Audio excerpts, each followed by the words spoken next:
Ain't hear it. Oh. Hey. Yo. What up? This your boy DJ Roby, a.k.a. Jay the Barber, and Vanessa B. It's me. Hey.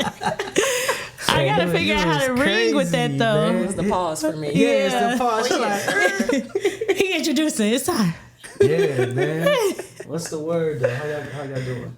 Good. It's so cold outside, and when it was just so warm. Yeah, absolutely. Yeah, We in the bipolar season. We in the bipolar season. Yeah, it is that time. Man, Tish, you done already killed your drink. You need to Don't refill? worry about what's going on over here.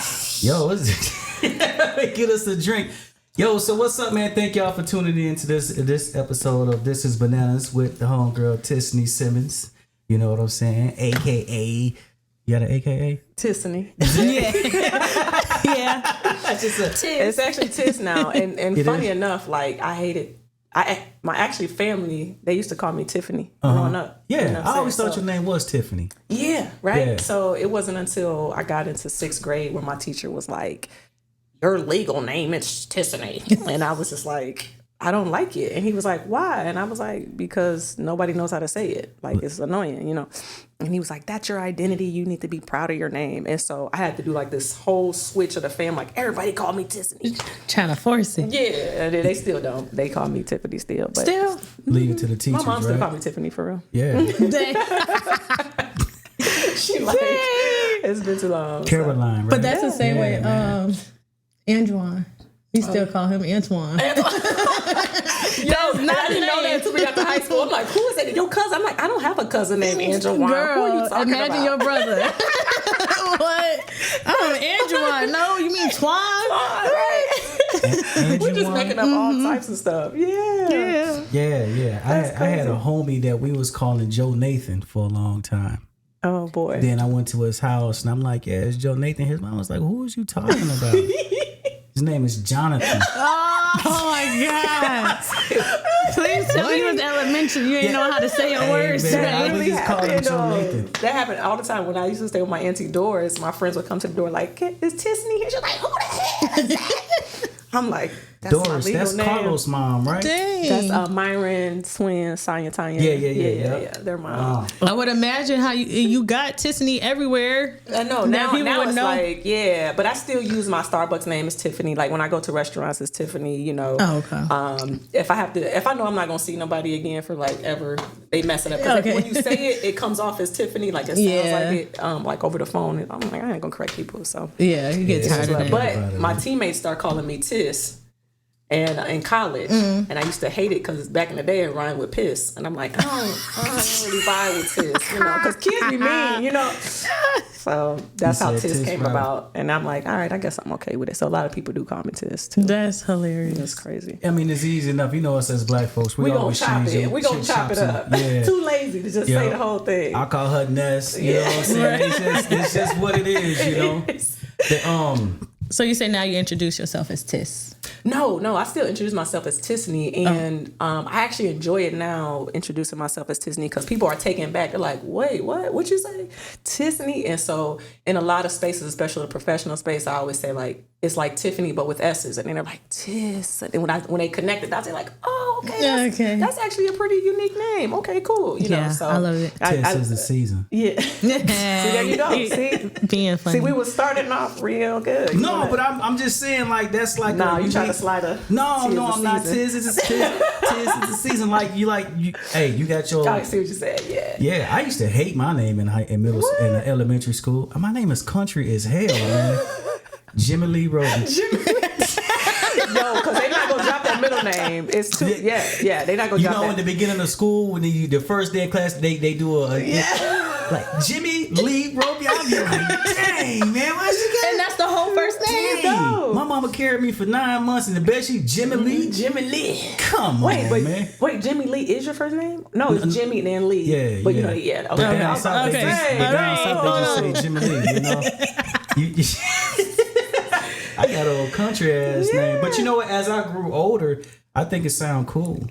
You know, like, yo, what's up, Jimmy Lee? I'm like, hey, what's happening? People still call you Jimmy Lee? Yeah, my aunt calls me Jimmy baby. Lee. Like, Jimmy Lee.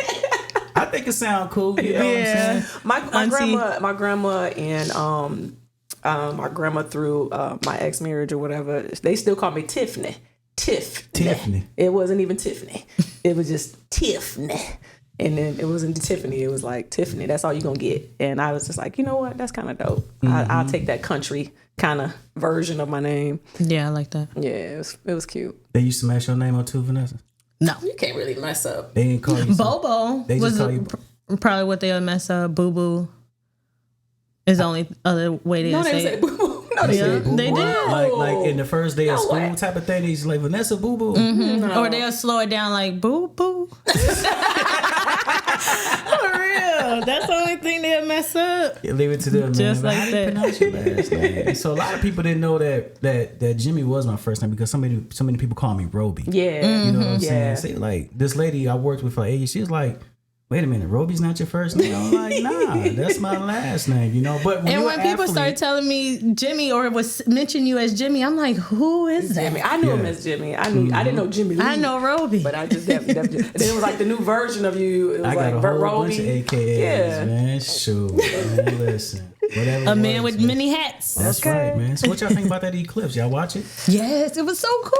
I didn't. It was so cool. Why you didn't watch it? I was in transition and I was like eating lunch and I was like, dang, did I miss it? And it got dark a little bit and then I was eating and I was trying to watch, I was trying to watch TV and stuff. I and hung up on what you somebody was at watching? work to I was go just- watch it. just I'm watching like, oh, the TV? eclipse I was in the happening. cut.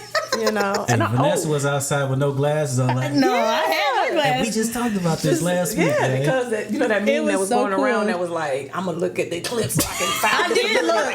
I did look without Burnt just my to see. eyes out. Yeah.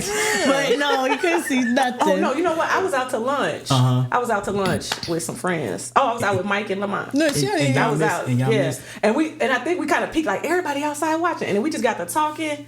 Cause I was at home chilling, like not even trying to prepare for it. And I forgot you even needed glasses and stuff. Oh, no. This is how long it's been. Yes, like I don't yeah. even. I can't believe a lot of people didn't know that you needed glasses. Yeah, and I totally forgot. Like since I was a kid, because I'm like, wait, why did I?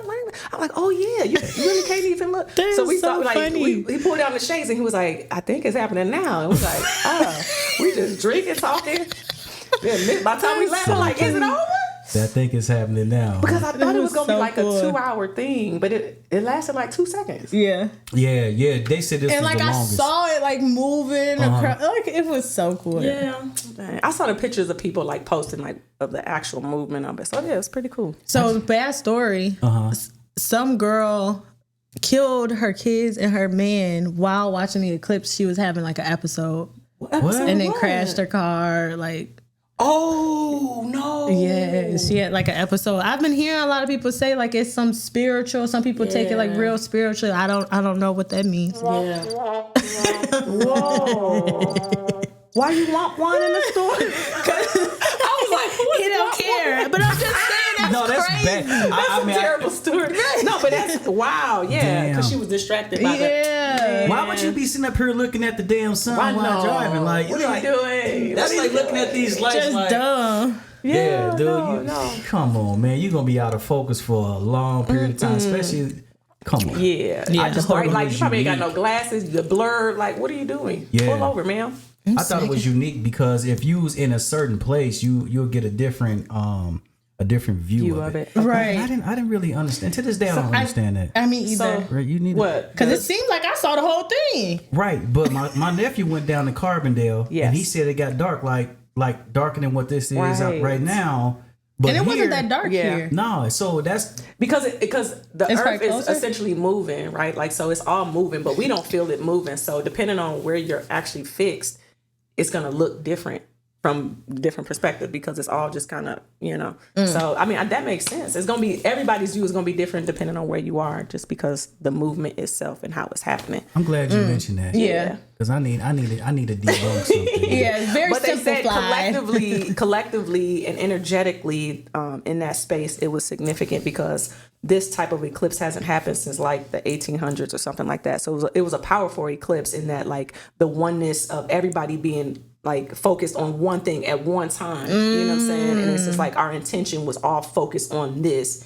Okay. And I so see in that spiritual space is very monumental because everything is about intention.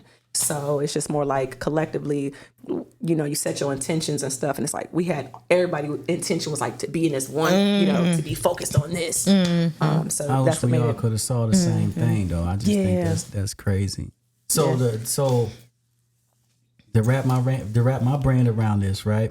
They said the moon was moving at like, I don't know, 1,800 miles an hour, right? But also the Earth is spinning, right? Yeah. So how if the moon is going in one direction and the Earth is going in another, like how do we? Because but you can see the moon traveling across the states, though. Yeah, I mean, it's all like in the solar ring, like so it's all in the solar ring. So we're all on this ring. So imagine like, those little things they have for like toddlers when like you can spin it and the middle is rolling. Oh yeah, but we go like that. But it's a fixed type of ring thing. So that's essentially how like planets are aligned. Like it's in a ring, but the movement of one could be in one direction and something on the outside can be moving in a different direction. I get it. If that makes sense. I didn't get it. I'm a science nerd, yes. I was a science major, so. You're a flat earther? Huh? You're a flat earther? No, it's definitely round. Definitely round. We're not even gonna get into like the spherical, physics. I'm almost like a flat earther. Really? Yeah. Not necessarily that the Earth is flat, but it's round. But everything in the middle is flat on different depths and elevations. Why couldn't it be round like an apple core, right? So like it's round, but it has layers. I mean, it could. You drinking too much. It's round and flat at the same time. With different elevations. Yeah, just like, that's round. Yeah. But inside, the water is level. See, that's a fixed perception, though. Because then it could be round here, but then you can have another dimension of what this is. So you only see this, but it could be multi-dimensional, too. We finna get into it. No, we're not. You ain't finna have me on here talking about my physiological physics. Because if you get into it, like it could get people like that. It's very, yeah. You have to think outside of just the complacent boxes that we see, like in front of us. It is so much more broad than we think. Yeah, that's crazy though, right? Yeah. So like, I'm really into geography. So like, I'm into geography. I'm into like quantum physics and things like that. So I can really. So why don't you believe in multidimensional? I think. Well, I'm not gonna. We'll say that off camera. We'll go because I can talk about that all night. Because people gonna be like these. These words is crazy. That's why my friends. I'm like they like you an alien, of course. Yeah, you smart. I believe in all of this. You know what I'm saying? You wrote books. You're a flat earther? Stop saying flat earther. Yeah. Like, you like it sips drink. Literally. But my mouth full. Like, you ain't never sat back was like, damn. And thought about the earth and how, no, sir. I do not. As long as I can drive straight and walk with 2 feet on the ground, I'm straight. Look, as long as I ain't floating around this bitch. Yeah, we got any flat earthers. Stop it. Duh. Hey, but it's all good to have a difference in opinion. Yes, absolutely. Because to be honest, we all been taught like the same thing. Yeah. Yeah. So as of recent, right? Mm-hmm. What happened in Russia? You familiar with that, right? Which what his name? What event? Vladimir Putin. He's been in a lot of crap. So what's you know what he just did? No, what? He opened up this vault for Christianity and the Bibles and to everybody's surprise. Smart. Do you know what he found this? Some Negro items. That everybody in the Bible looked like us sitting right here. Well, that was like a heavily debate. I just saw, a supremacist talking about how Egyptians were white, and how what's that black anchor? He was debating with him. He was telling him real facts about the history of African history and things like that. So it's crazy. Because it's all tied together, it's all tied together. So it can be a lot. Hey Nelly, I love you. You know what's tripped out, and this is just a side note. Y'all two are cousins. Yeah. I really, it didn't y'all. That's crazy. Your mom last name is Simmons, right? Bobo. Your mom last name is Bobo. Mm-hmm.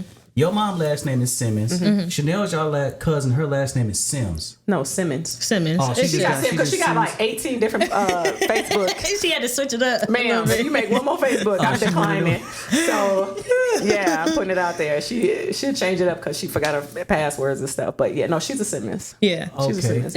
And our moms are. Your mom is my mom's aunt. Yes. So Yeah. Nessa's my second cousin. Okay. Yeah. Yeah, man. I remember y'all when y'all was little. I know. That's like saying that I'm old. I'm not. You old as hell, You yes. really. What you about 47? Damn. How old are you? No, for real. How No, old are go you? ahead, for I'm real. 43. Ooh, that's Yeah. it. Oh, Yeah, we like the same age. don't do me like that. Don't add nothing. First of all, I am less than 40. Okay. Yeah. I am less than But 40, sir. I can remember like we always used No, to yeah, play. we were in the same bunch because you were around the age when, like Chanel and them, they early 40s. Yeah. we were pretty much in that same age group. We was we used to play together the high rise. In the high rise, Yeah. no, not even just high rise. Chanel and them lived over on Liberty Street. Yeah. You know what I'm saying? With her, Tiana, My Uncle Laydell. Johnny, Yep. yeah. That's We used to be crazy. over there tough, yeah. Yeah, man. East Uncle Side John. Shorties. Yeah. Whatever happened to John, the younger He one? lives in California. Do he? Yep. And Laydell is around still too? Laydell, he was still in Elgin. He was still in Elgin. He has a family here still in Elgin. Jonelle lives in California though. Yep. It's a lot of y'all. It is. My grandma had 10 kids. Jesus My grandma had 10 Christ, kids. man. And we were like bred like every weekend we at our people's house. So like we were very close knit. Like we didn't have outside friends. You know what I'm saying? Like we were raised all together, sleeping on top of each other, hanging on the weekends. Like, Yeah, Brittany talking And crap, you still man. What have. Brittany say? Talking about 47 is close enough. You know what? Mother Brittany. Straight up. Brittany I'm know gonna true come over to your facts. house. Brittany know I'm true gonna come over to your house and facts. right on the side of right on your refrigerator. Yeah, man. But yeah, we used to have a lot of fun, man. So with y'all family being big like that, did y'all ever have to like, you know, like when y'all met somebody, like y'all had to cross reference that make sure y'all didn't date y'all cousin? See, I'm no, so for me, like, and my friends be on me, like, I call them the love gang. They always get on me because I am very like protective of who I say is cousin, Yeah. right? Like, if I wasn't raised with you, I don't know you like that. And you know what I mean? Like, So you dated one of your cousins? no, absolutely Oh, not. But I wasn't one of those people that was like cousin, you know, in the streets and all that, like because. Right, because I think- people do that. They be like, "Oh, your auntie is their brother, so we cousins." Yes. So no, if you didn't grow up with us, if you wasn't around If Ann your aunt Street, and uncle weren't my aunt and uncle that I grew up with and know, so it we're ain't my hard to really family. tell or know. I mean, if you talking to somebody, you better know who they people is. So I feel like that's a valid question. That's a real Well, thing because the First Elgin, date question. Yeah, no, the Elgin families are so enriched. They've been around so long. So the generations beyond, like, you know, my daughter on her side, it comes from the Cooks, and like they are, you know, they have an abundance of like family looped in. So it's all like looped in a little bit. And so you do really have to be careful. Like, so I had a rule. Like, I didn't Or date dated somebody anybody that from your Elgin cousin dated. because of that. Like, Yeah. you know what I'm saying? Chanel said never. Yeah, never. We did Never. because we were like Never. we knew who our family was, and outside of that, it was just more like, you know, people did their thing or whatever. I know people that have though. Yeah. And that's why when they find out that they is actually family. But what generation though? Were they like first, second? You know what I'm saying? Because I feel like after that second, it's like, okay, you're my sixth cousin removed. So that's, it's like, that's cool. Is that cool Right. then? it's just that's just. I don't know. I can see how that can happen in the South. You know, like people just, it's so far removed that it's like, that doesn't matter, you know? Yeah. I mean, I think some guys that might have a hard time because, I mean, y'all related, then that's a whole bunch. And Yeah. one might try to talk to you, then it don't go Here's good. another factor though. We have way more women than we did have Right. men. So Right. it was just like, you know. So you ever ran into a situation where a guy tried to talk to you, then he might try to holler at one of your cousins, but didn't Of really know course. it was your cousin? Yeah. But that's because y'all got one of the, I don't know, second, third biggest damn families in there. And then my dad's side so freaking big, the Smiths, so it's like it was hard. Yeah. It was hard. And that's why you have to, You gotta ask go outside questions of that. and Go outside. figure it out. Yeah, you have to date outside, you know. Yeah. And more so like people from Elgin was like family. So it just felt weird to think like, oh, I'll date somebody from Elgin. It's because like we all grew up together. So it's like, even if you really weren't my cousin, it felt like it because I knew you since you were little. So it's just always been kind of like an awkward thing for me. Yeah. Man, that's crazy, man. Yeah. Because I know I'm like, man, I mean, this girl look good. That girl look good. And it be like that one turn you down, don't like you, but then the other might. You like, damn, they cousins. Like, I ain't even know that. Yeah. And it be fucked up. Man, for real. I ran into those situations as a shorty, you know what I'm saying? Like, damn, they cousins. But did it change your perception of dating her? Like, did you stop, did it stop you from being like, you know what, I'm going to go ahead and holler anyway? Nah. Okay. Right. But I was considered, I was looked at as a bad guy. Like, No, what you mean? Like, dudes do not care anyway. Like, we do, but just think about it. It's more women on the earth than it is guys. Yeah. You know what I'm saying? But you still can be selective. It's like, if you know, does it influence your, your perception of like the whole situation? Most dudes are like, yeah. Yeah, it was like, because see, like me growing up, you had those people who say, "Oh yeah, my boyfriend and girlfriend live in Chicago." Yeah, I wanted the person who I was talking to living in the same city as me because I got close. I got access to you. I ain't got to go drive 45 minutes. You know what I'm saying? Yeah. Like, all that out of town stuff is crazy. I don't want people to know where I live. That's driving me in the middle type thing. Yeah, they gonna come over. So no, I really wasn't into that. City to city type of date. Not like, you know what I'm saying? Just homebound, man. Yeah. I do have a question though for you regarding back on family. I see now that you still so close to all our cousins and stuff. Yeah. How do you maintain those friendships with family? Because it's hard. Yes. Like, everybody grow up, you go your separate ways, or you get your own family. Absolutely. Like, how do y'all maintain? I just notice y'all go on trips, do all of that. Yeah. Everybody got to put in the work. Yeah, absolutely. And that's even hard. I feel like if you're rooted in just who you are and loving your family where they at, right? It's when we start putting like higher expectations on anybody. You know what I'm saying? It's just like, then that's where I feel like we alter, right? I love each and every one of my family members exactly where they are, and they respect where I am. You know what I'm saying? So like, they know I don't smoke. I'm not a heavy drinker. You know what I'm saying? They know certain places. They know I am not going. Right, you know what I'm saying? right. So, and they respect that. And they respect it. So being like, I think, you like, yeah. No, okay. not to clue. They just know, like, Tissanie. You know what I'm saying? If they doing what they do, I stay. I kick it. I hang out. We laugh. We joke. We cry. Like we do all of that. So it's never going to stop me from loving them, judging them. That's another thing. I'm never going to judge you for where I'm at or what I've accomplished or whatever. Like, it doesn't matter to me because at the end of the day, like, I know these people love me for me, and they always have, right? And they always been the realest people around me. You know what I'm saying? So especially when I travel, I love traveling and going out with my family because when we go, we just genuinely have a good time. We're not worried about all this other stuff. So this is why I love that. But I think all of us have just been rooted in who we are, and we're okay with who we are. You know what I'm saying? And the bigger thing is, like, none of us are judging each other for who we are. You know what I mean? Yeah, so I think that's why the longevity I have. With my circle of family that I rock with. Most of us are closer in age. We had packs. Yeah. And so literally based off of age groups. Oh yeah, right. And so we are so that's how we just stay deeply rooted.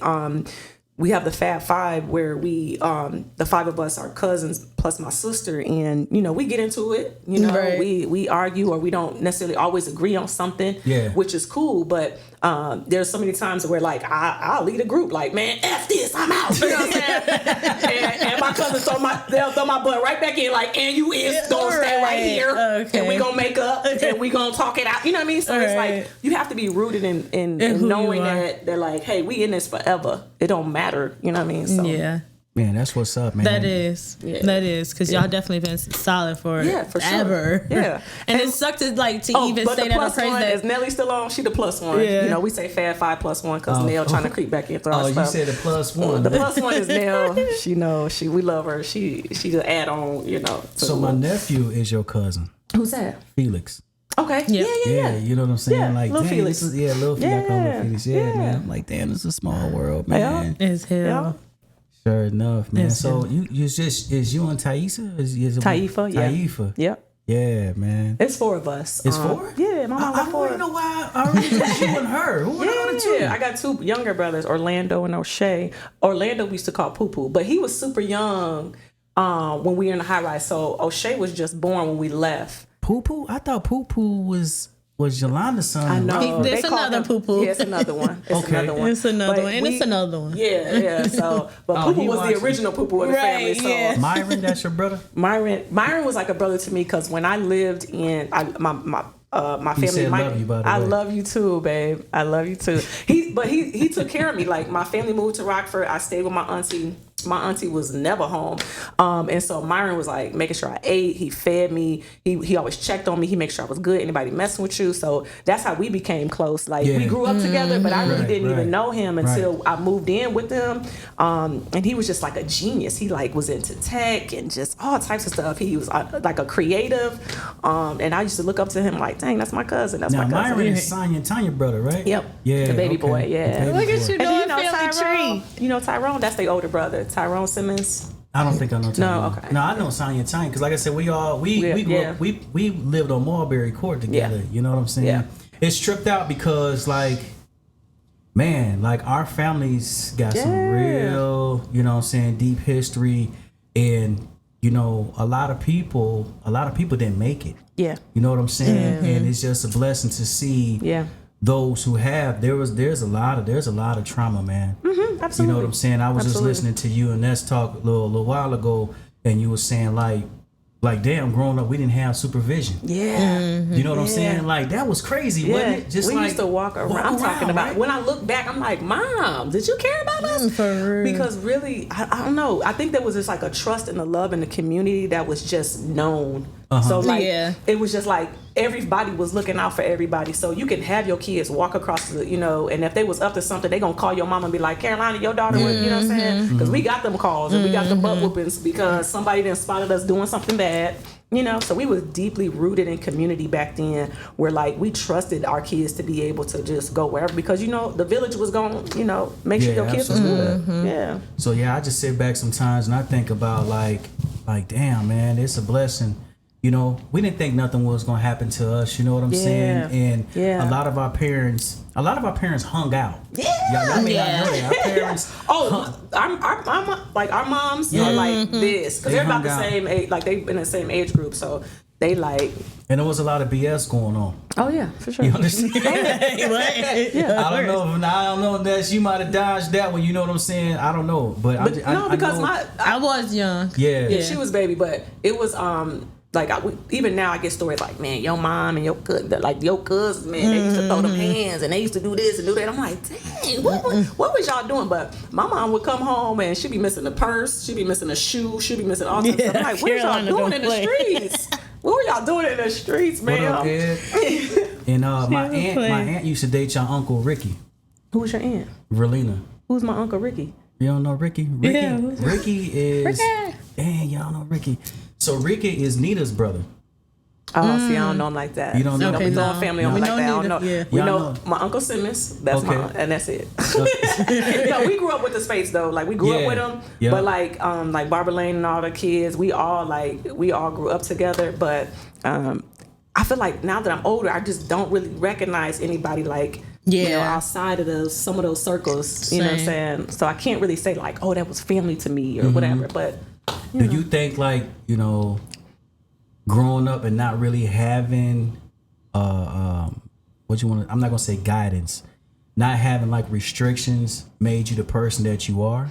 You don't say no restrictions. Now my mom was hella strict, so it was basically family or nothing. So it was like you can go to your grandma's house and that's about it. My mom was very strict. She didn't have men in the house. She didn't have a lot of people. She didn't have a lot of company over. So she kept a very just close knit, tight environment for us. Right. And growing up, you thinking like, man, you hate us, we can't do anything. My auntie Nig, she was the same. Like all of them were the same way, just overprotective, like kept us really close and really tight. You know what I'm saying? So there's a lot we just couldn't do. So in that aspect, I feel like we had a sense of freedom, but not really. It was very protected. Yeah. Retrospectively though, like I'm blessed because I feel like we were heavily protected, right? Because I'm like, dang, like so much was really going on. We could have been snatched up, or we could have been, you know, all this stuff could have happened. But I think our family, because they were rooted in family and grounded in love and stuff, like we really didn't think about that. Like we didn't think about bad things happening to us or nothing like that. But I respect my mom for being, you know, she always just taught us independence and just the values and things that we needed to be independent women to this day, or the kids. So I definitely respected it, but it was a very strict, like, we couldn't do anything. So the book that you wrote, Generational Curses, where that comes from? Which is crazy because it was our Aunt Bertha. It was actually supposed to be a memoir for my Aunt Bertha. Yeah. And she had a life. Man, Bertha, dude. You know wow. Bertha? Do you man, yeah. Dog, Bertha. Yeah. Wow. A huge part of our family, but she battled with addiction. And one time I just sat down and I was like, Bertha, tell me your story. Like, tell me about life growing up, and tell me like what was life like in the South, because I don't think we do enough of that, right? And I used to ask my grandma too, and she would give us little stories but teach us lessons with them. Right. You know Yeah. Absolutely. It wasn't like it was almost like their story was protected, so they didn't want to tell us too much. But Bertha, like, she like laid her story out there, and I'm like, no way. Like, okay, now I empathize with why the world seems so heavy and you turn to drugs, right? Absolutely. And so then I was like, man, like, how do I capture like the stories of our past and where I'm at too? You know what I'm saying? So obviously you growing up in your mentality, you thinking like, I'm growing up in this cursed living because you feel like we poor, we don't have this, we don't have that, blah, blah, blah. You know, all this stuff that you're putting on your mind to, you know, set you down, to chain you down. But ultimately, you got to think of your family holistically. And generational curse, I was like, you know what? I'm going to combine her story with my story.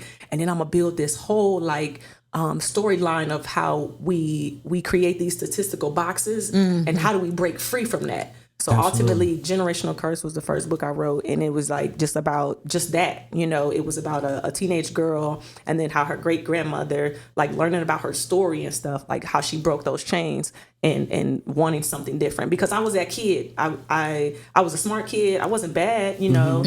My mama might say different, but I wasn't like, you know, crazy bad or nothing. But I still didn't have a sense of identity, like what I wanted to do in this world, like. And then you see all this like life around you that minimizes you, and you're like, dang, can I go to college? Can I do this? Yeah. Am I supposed to be smart? Am I supposed to be like proud Black? You know, all this stuff. And it was and so so that kind of spiraled it. And like that's pretty much where it came from. Yeah. Nice. I think that's when I'm just listening, because I didn't realize that you had a book called Generation of Curses, and that is so real. Yeah. You know what I'm saying? Yeah. I was just on the phone with my aunt the other day. And I had asked her, I said, hey, you know, I said during our childhood, I said, I seen some things, you know? Yeah. And I asked her, I said, man, my mom knew what was going on. And everybody in this particular house knew what was going on, but nobody swept it under the rug. Nobody said anything. But that was a culture. That's the culture. That's a real culture. That's a real culture. Yeah. And my aunt just starts crying. Yeah. And it got me emotional with it because it affected all the girls. Yeah. You know what I'm saying? Yeah. My two sisters, my cousins. Yeah. Everybody that I would think that was on this particular street was Wellington Street. Yeah. I really can't tell you one female that really made it out from Wellington Street. You know what I'm saying? And it was just so much abuse going on. And my aunt was saying, well, that's because your mom was abused. Yeah, absolutely. And, you know, they didn't know better. They only thing they was taught was, you know, get money. Yeah. You know what I'm saying? And I'm watching, and it really didn't dawn on me until later in life, maybe like a couple years ago. And I'm sitting back like, that motherfucker. And I'm thinking about the guy. Yeah. You know what I'm saying? Absolutely. Because the guy used to come by, and I'm just like, and we used to get excited, but I never realized as a young boy, like, why he never took us. Yeah. Yeah. And it didn't dawn on me till an adult, like, yeah. And I think like, and that type of abuse was happening so much. Like as I got older, and again, that's why became super respectful for my mom and the protection of my aunts and stuff. Right. Because that's a lot of stuff that they all endure too. It was that same like, keep it on the low. This is happening. It just happens, right? It just is what it is. It's the culture. It's whatever, you know, whatever their excuses was. Right. But I think that's why and even today, like friends, like I'm hearing like, no way, like I'm finding out different things. And I'm like, wow, like I was blessed. Like I was super protected. Like God was like really watching over us because like the girl groups of like, you know, us, our age, we was never touched. You know what I'm saying? So it was kind of like, you know, and we have to value that. We have to value that we were protected, but also have empathy, you know, for our parents and the people that was going through that stuff during that time. Because, you know, like you're saying, it's just like a curse and it's cyclical. So it's like you only taught and know what you know, you know. Yeah. So I remember being a kid and my mom used to just be like hounding it, like,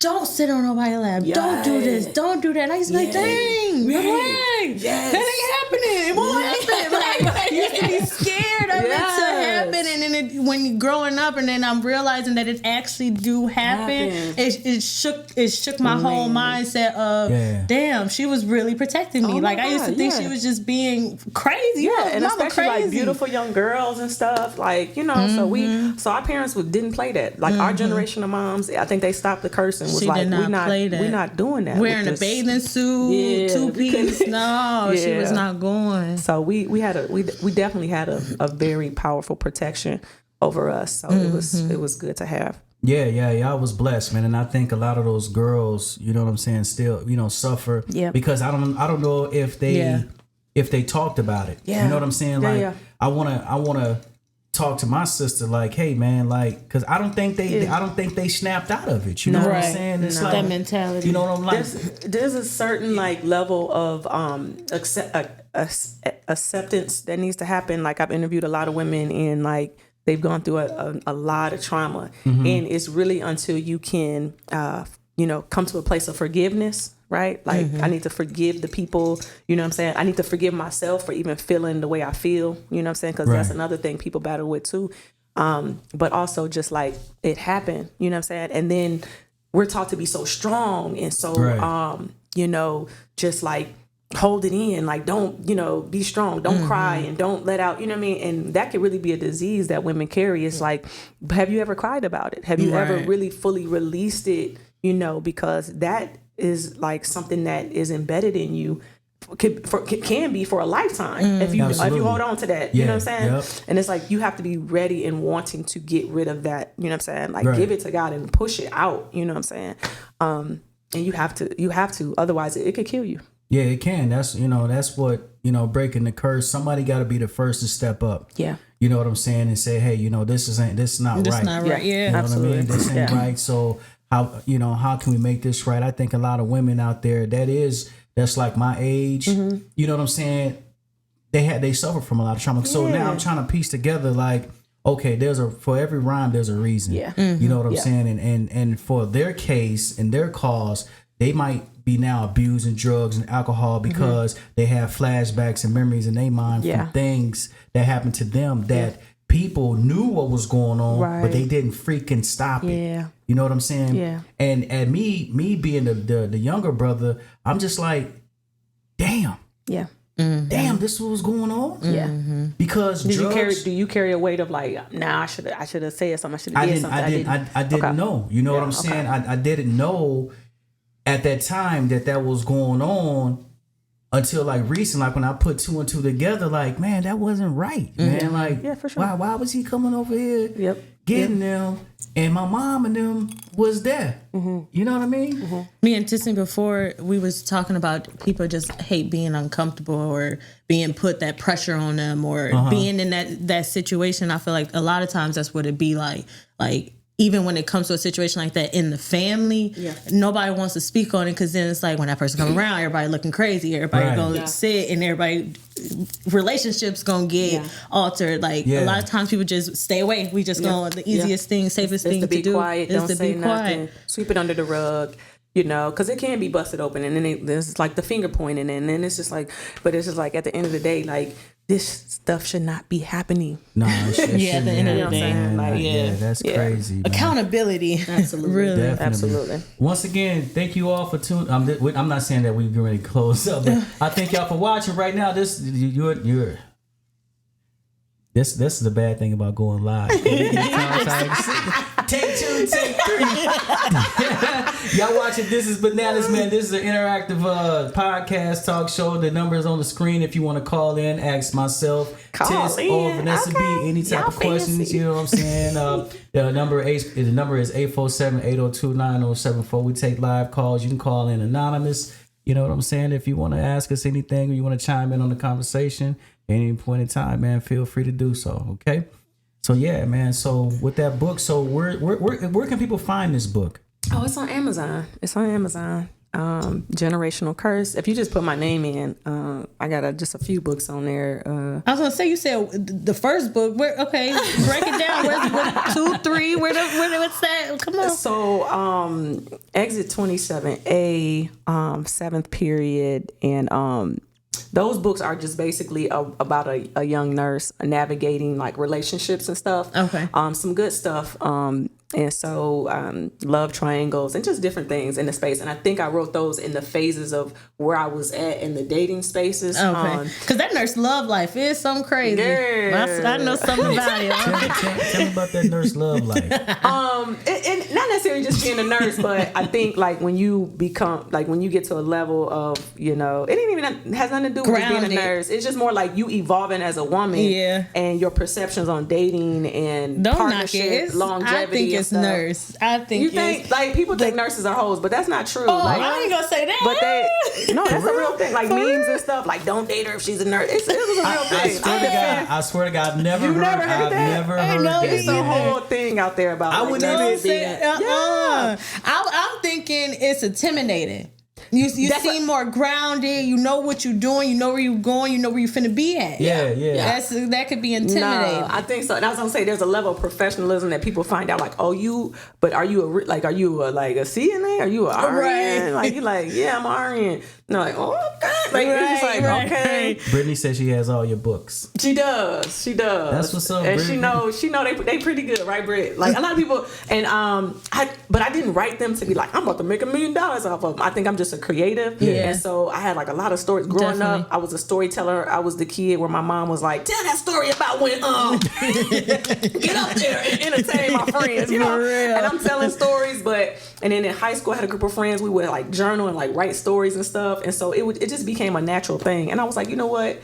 How can I set my name in stone in history? Like, okay, I'm gonna write a book because that could be something that's forever, right? Yeah. And so that's kind of where it speared from. And then when my daughter was born, I wrote a couple of children's books, La La Ladybug, and based off of her because she used to wear these like sparkly shoes that she just thought they was just magical and all this stuff or whatever. So I turned it into a character. We wrote a couple of those. That's cute. And then I had wrote one called Dirty 30s where like as I was transitioning to my 30s, like the lessons that flip, right? Like when you get into that like 20s, it's like, I'm out here, I'm figuring it out. Right. And then 30s is like, I kind of know who I am. Right. I don't like this. I don't like that. People need to stop doing this. So it's like a funny commentary on just like the transition of turning 30. Right. So that's really funny. And I was just cracking up writing. I had a good time writing that one. And right now I'm like really into like writing scripts. So, and how do you do that? Like you was writing one day and was like, okay, I'm gonna give this to a publisher. We're gonna go ahead and put it. You just pushed it. As soon as you wanted to do it. Yeah, we have to start thinking of ourselves as just like superhuman, right? Like there's just nothing we can't do. So for me, I see life as just like a bucket list. Like there's like just what is it that you want to accomplish so that you can just saying go an do author, it. You think that's impossible. Yeah, and a lot of people come to me, they're like, how did you? And I'm like, I read a quote once that said the hardest part of writing is writing because nobody want to do it. Right? So it's really just, and I'm always starting people there. Have you written it? Have you put it down on paper? No, but I was thinking about this story. It's like, okay, start there and then holler at me. And that's what you told me to do about the podcast. You was like, write it down. Right, listen. Because it really is just like, it's so many resources out here and stuff. Like, and then I'm just an advocate of just creating your own table. Like, stop looking for everybody else to like, I need to be, some shit put me on. No, you started. You believe in it enough to know that this is what you want to do because the education is out there. Yeah. I graduated from YouTube University, right? I went there and I learned how to do self-publishing, how to find people to, edit my books, all that stuff. It's all there. You know, I just learned how to fix my toilet the other day. You know what I'm saying? Call me 847. You need somebody to plumber, Tissanie the plumber. That's real.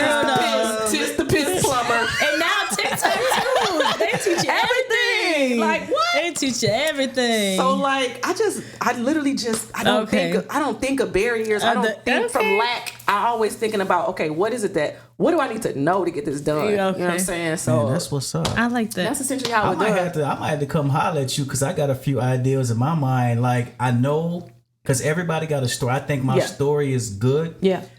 I just don't know how to piece it together. Like, and this is what I tell people too, is like, people think that there's just like this step by step of how it needs to be done. I truly just tell people, write it. Yeah. Just write it. I can't Don't think of grammar. Don't think of, but you can, there's ways you can audio it. Okay. Now you can speak into something and it'll write it for you. You know what I'm saying? So there's so many ways it can be put to paper, and it doesn't have to be systematically done. Like it don't have to be like, okay, this, as soon as I get done with this, it's going to be ready for publishing. No, that's where there's people out there that you can pay. They'll clean it up. They'll do like an outline and say, hey, move this around.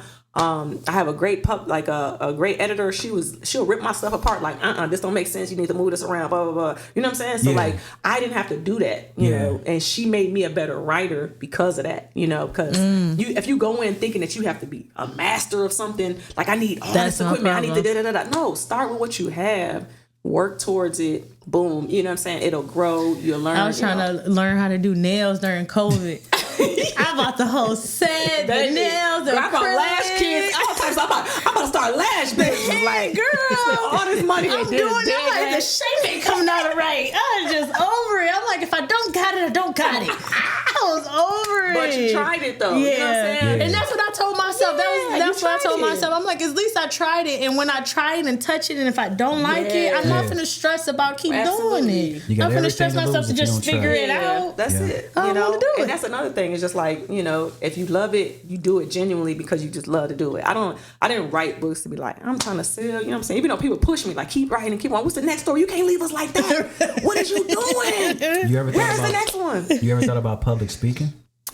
Because that's where I'm trying to go with it. Absolutely. Not in a way of, I'm okay with speaking publicly, but it was never something I was like, I want to do this, like full time or something business. Like literally, my life is a bucket list. There's just a list of things that I know I want to do.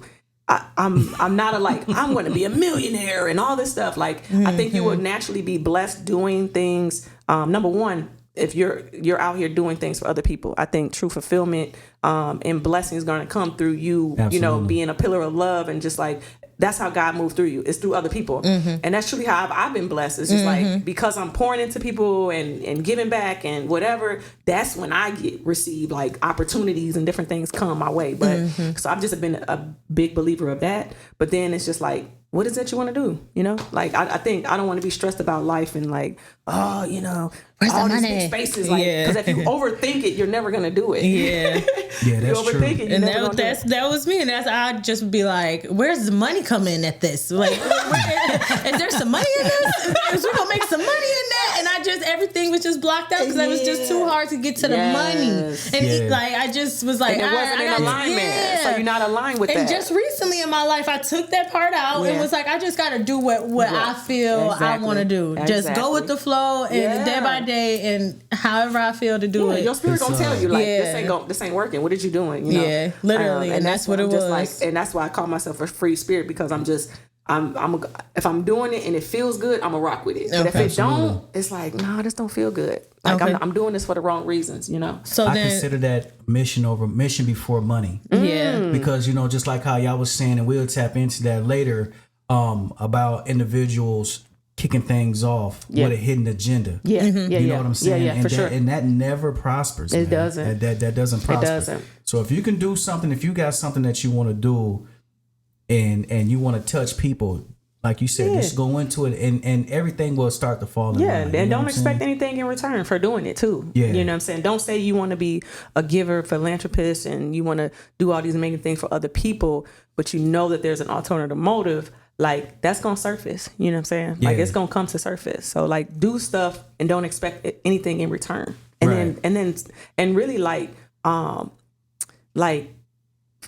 sit and feel that. Like, that feeling of just doing something and not expecting anything in return. It's like, man, this is how it's supposed to be. Right. It's a great feeling. I feel like that with DJing.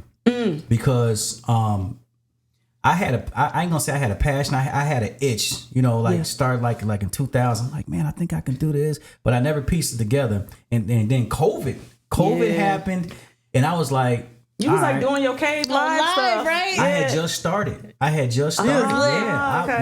I was like, let me get a laptop. I got a laptop. I didn't know the first thing about nothing. Really? I swear to God, I learned how to DJ over COVID. Oh my gosh! What? Okay. Yeah, and so just over time, I gotten better, and because I can go back now and be like, what the heck was I doing? Like, no, because you like you are somebody, you know, you like my go-to DJ. I'm like, Robbie, I need you for this event. You're like, yeah, I'm there. But like, you carry yourself professional. You on time. You set up. You know what I'm saying? Like your whole situation. That's all. Like, man, he really been doing this. Yeah, like, you do this because you've been doing it. Some people in the space, you be like, dang, you gonna show up? You know what I'm saying? But you got the whole rundown. Your communication on a professional level is like top tier. Yeah. So with that, I'm just like, here it is, something I'm trying to do. I never really thought I could make money off of this. Yeah, you know what I'm saying? Never really like, oh. And then I got booked for my first gig, and it was a birthday party. And you messed it up. I didn't mess it up. Okay. No, I didn't have clean music. Oh. And it was like pastors there. No.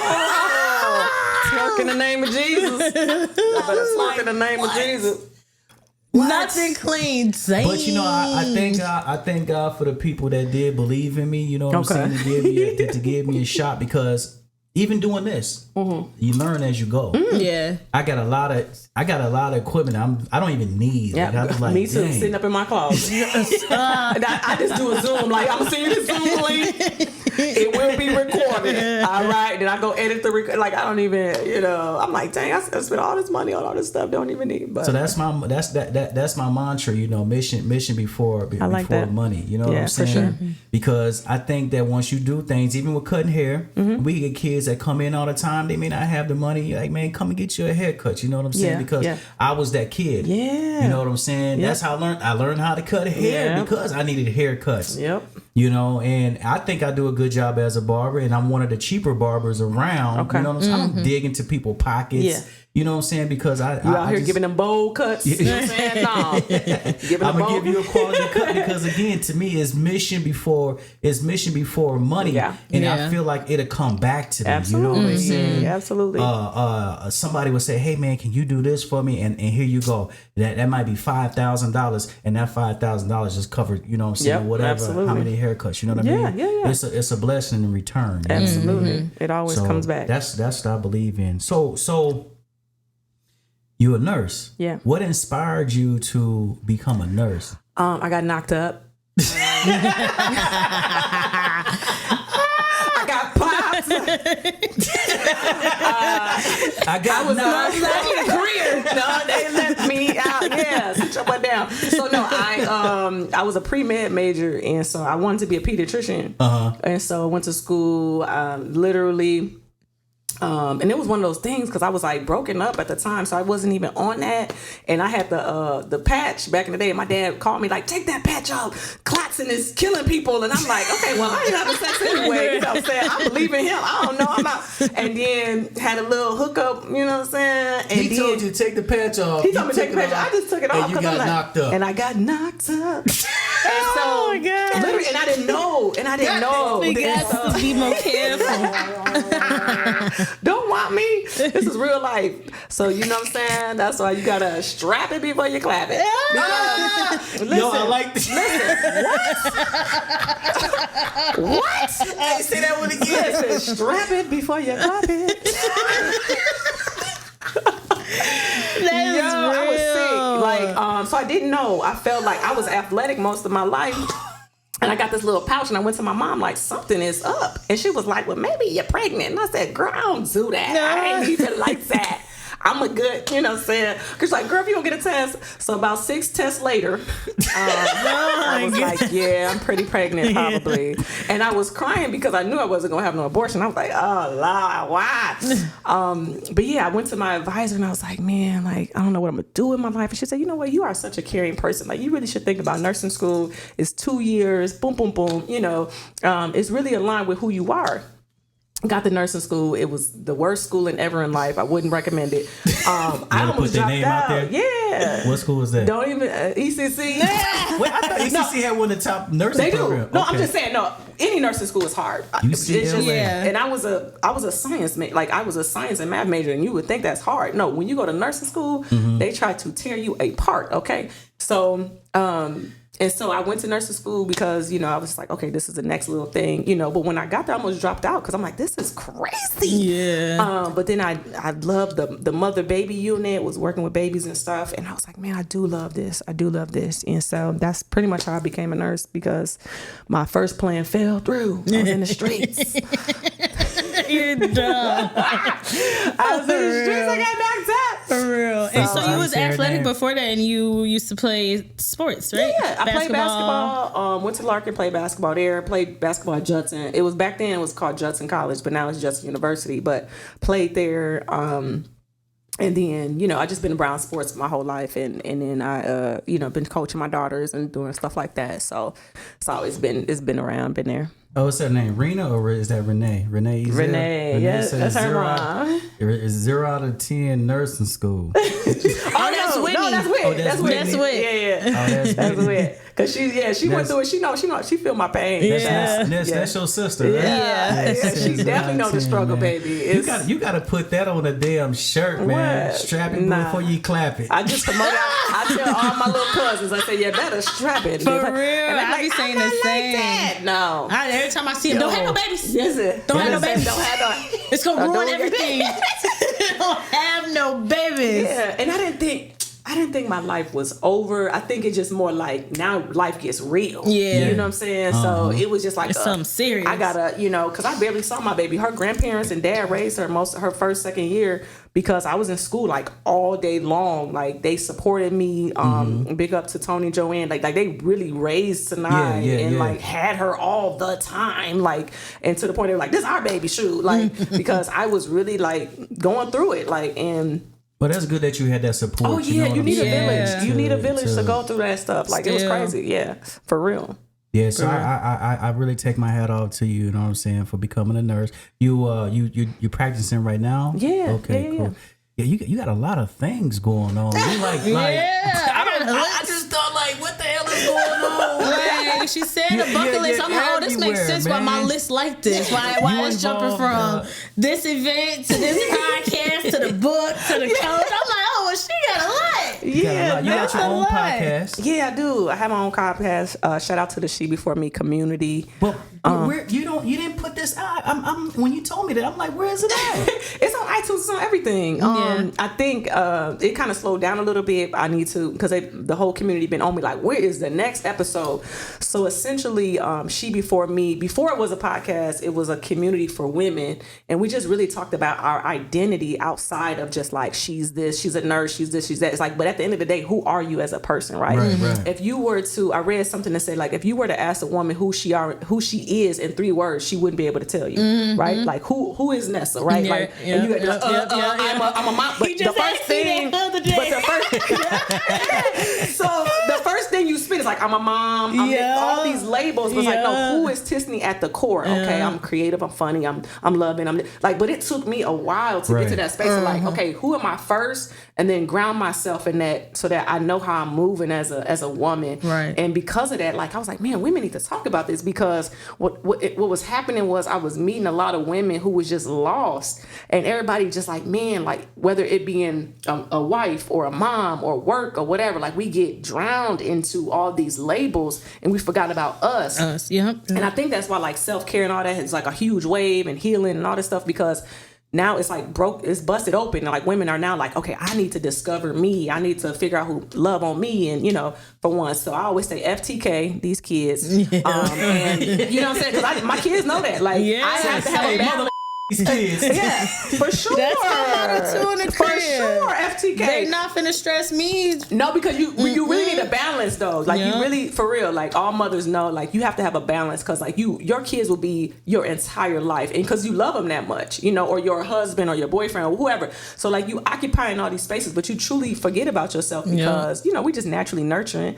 And so that kind of spiraled, because I was getting feedback from a lot of women. They telling me their story. I'm like, damn, we got to put this on the podcast. We need something. Right? We need something. So that's where I went to YouTube University and found out how to start a podcast. So do you think, why do you think there's like that with women? You know what I'm saying? You think it's more, what about guys? You think guys, you know, like, I don't want to say it's a separation, but I know a lot of women be like, hey, you know, because I'm not gonna lie, right now. Everything is on the mom because, like, you know, in my job, when a kid is out of line, the first person I'm calling is mom. Yeah. You know what I'm saying? Yeah. So I think it's because, number one, I think we're going back to that trauma and curses and thing. I think women carry a lot of voids, right? So I think when you become a mom, you instantly grasp onto motherhood, right? Like you instantly grasp onto that and you take power over that, and it gives you a sense of identity now. So now I'm like, I'm full throttle mom, you know what I'm saying? Like, so I'm all about my kids and making sure they're good and do what, you know, I'm hustling, making sure they're good, you know, all that stuff. And it's not necessarily on purpose, but it's just like a command, you know, when you push a child out, it's so euphoric. Like it's instant. I don't even know this person, but I have unconditional love for them. I will die for this person. You know what I'm saying? Absolutely. So it's just like you engulfed in it, but you're still forgetting about your passions or who you are or, you know, whatever. And so because we lack that whole, like, I feel like sometimes it's a void there. So we like latch on to like, okay, this is something that I can have some sense of take identity, care of, nurture, love, and they gonna love me back. You know what I'm saying? So that's where that comes from. I think a lot of times, well, just from the interviews and different things of women I've interviewed and just know. But I think that it's important for women to have that time. And I always say that loneliness is the antidote to like finding out who you are, right? Like spend some time by yourself and understand who you are. You know what I'm saying? Who are you really? Like write it down. What's the top 10 things that describe you? You know, so you know who you are and how you move in any space, professionally, dating, motherhood, all of that. You know what I'm saying? So that's where that came from. Man, but it almost seems as if, like, you know what I'm saying, for women, because like I can go on to like Instagram and things like that, and it's just a bunch of women, you know what I'm saying, showing body, as you know, just kind of like lashing out. Is that all engulfed in, you know, them trying to say, I don't know who I am, but I'm just blasting out, you know, like. So I think a part of that narrative is just like, that's the narrative they keep pushing to keep us separated, right? So, and I think I was just talking to some folks about this the other day. It's just like, that's essentially what they want us to be perceived as, the women out there that just like all about the money and we this and we clapping booty cheeks and we naked and da-da-da-da. But that's, for all the women I know, none of them would do that. Right. You know what I'm saying? Not like not going to the Cheesecake Factory on a date and stuff, right? I love the Cheesecake Factory. Like, what? Your friend I just saw my daughter's Cheesecake Factory. I love who? What? Yeah.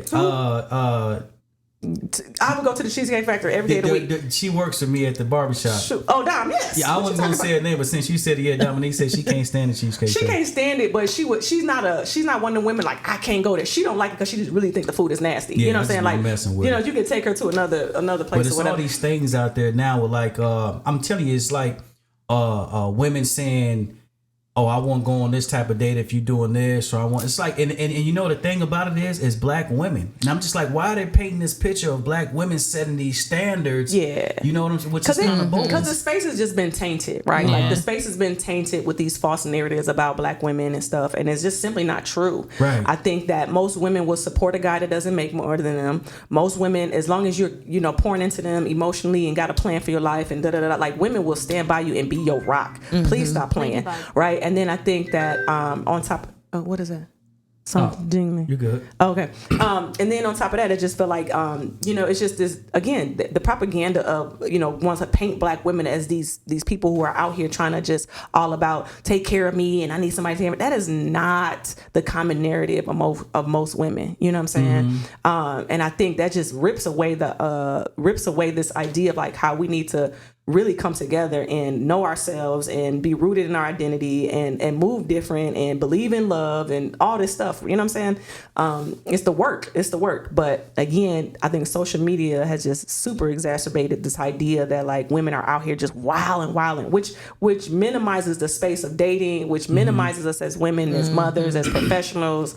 It minimizes relationship goals. You know what I'm saying? They trying to diminish the black love scene and stuff like that. And so it's just rhetoric. quick. And so I really don't even consume myself with some of that stuff because it's just not real. It's not real to me. A lot of people really fall victim and they start to believe that. It's exactly. Like, like, why are you? Because men are sending to you like, this is crazy. I'm like, why do you even listen to this? Why are you even? You know what I'm saying? This ain't even real life. Goals. People doing 100 ticks just for one clip. Eggs is $10. Okay. Somebody want to take you to Cheesecake Factory, you better get you a dang Chipotle special, the spicy Chipotle pasta. Absolutely. Okay. And shut up. And some of that wheat bread they got with that butter. Stop playing with me. It's good. What? Yeah. You better eat that, girl. You better shut up. You better be letting somebody want to take you outside. It's expensive. It is, man. So Stop I just playing. I found it to be kind of like crazy. Like, man, they, like you said, man, it's this rhetoric of Black women. You know what I mean? Yeah. And I'm just like, man, we need some sisters to change this narrative. But let me point the finger back at y'all. Okay. Yes. Okay. Because I think Black men too is just like y'all falling into that false narrative too. You know what I'm saying? And I think that like if you're moving different and you are, especially in the dating space, like as you get older too, it's like start setting your intention. You know what I'm saying? Stop bending the rules because you're bored or you want to have a little fun or you don't see no value in this woman, but you're going to entertain her anyway. You're going to send her a couple of dollars. You know what I'm saying? Like stop doing it. Stop doing it. At the end of the day, we all have to set our boundaries and our intentions. Have some standards. You know what I'm saying? Have some standards. Like, you know that you would never marry this woman or even consider dating her on the real. So don't even entertain it. You know, don't even entertain it. But I mean, we've all been there. You know what I'm saying? We've all been in the space where we're like, I ain't talked to nobody in about 3 months. Who I can call or something. You know what I'm saying? But at the same time, you got to be very careful. I was just talking to a friend today. I was like, you got to be very careful about some spaces because a lot of spaces you already know going through the door what your intentions are. Do you make the choice? Do you really want to pursue it or not? Because then we're playing games with people, and I think that just continues the manipulation. That continues the it's having that narrative where you know we're what I'm like, saying? niggas ain't shit. Right. You know what I'm saying? Like, because then you come for one day when you knew your intentions wasn't to stay. Exactly. So I think, and not to just point fingers, but I think both sides do it for sure. You know, women gonna say, whoever gonna throw them $40, he paying my bills, pay some, whatever. But at the same time, we gotta stop that. Like, we have to be better. Like, we have to be better in this space if we want to see better outcomes with, like, 2-parent households or families or just healthy relationships in general. So. Well, I think a lot of guys. This is not me. It's just I'm a guy, so I'm just I'm spilling. No, you speaking for all of them. Go ahead. What you got to say? But when you have individuals, like just like when we were growing up, you really didn't see what a woman had until y'all got behind closed doors. Okay. Mm-hmm. You know what I'm saying? So now that everybody look good, yeah.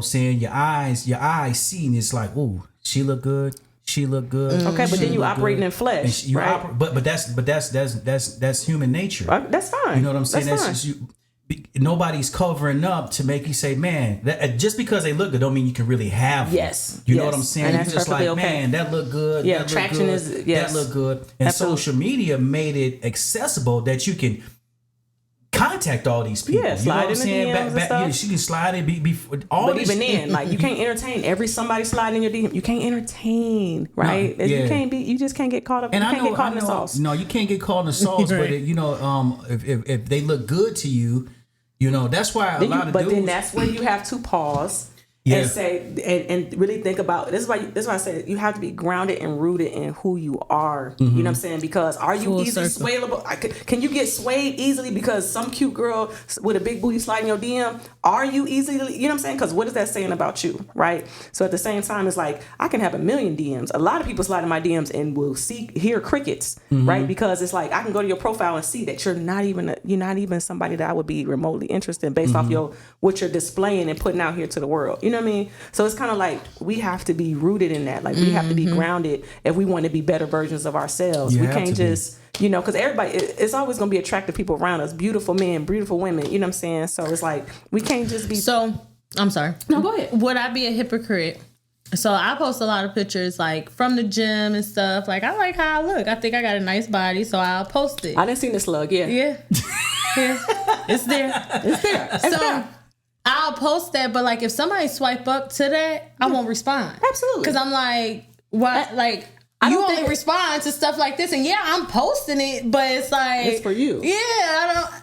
I don't really care that you posted that, so that don't make me a hypocrite. That make me stand on business or what I already know. You ain't know nothing. I think if you put it out there, it could be like thirst trappy, where like if you doing it and then like you get a bunch of people and then you like I'm entertaining. You know what I'm saying? Like you doing it like it's for me. Look at I'm getting better. You know what I'm saying? I know you've been grinding in the gym. You looking great. You looking fabulous. Feeling good about yourself. You know what I'm saying? But if you rooted in what you are, it don't matter who's sliding. You like this ain't even for y'all. Like this is just for me to just kind of. So I think you good. But there's a lot of women who just it could be hella thirst trapping out there because you got women who intentionally do things to get a reaction. Folks, you know what you can do. You can do the simplest things and Muslim get a reaction. Yeah.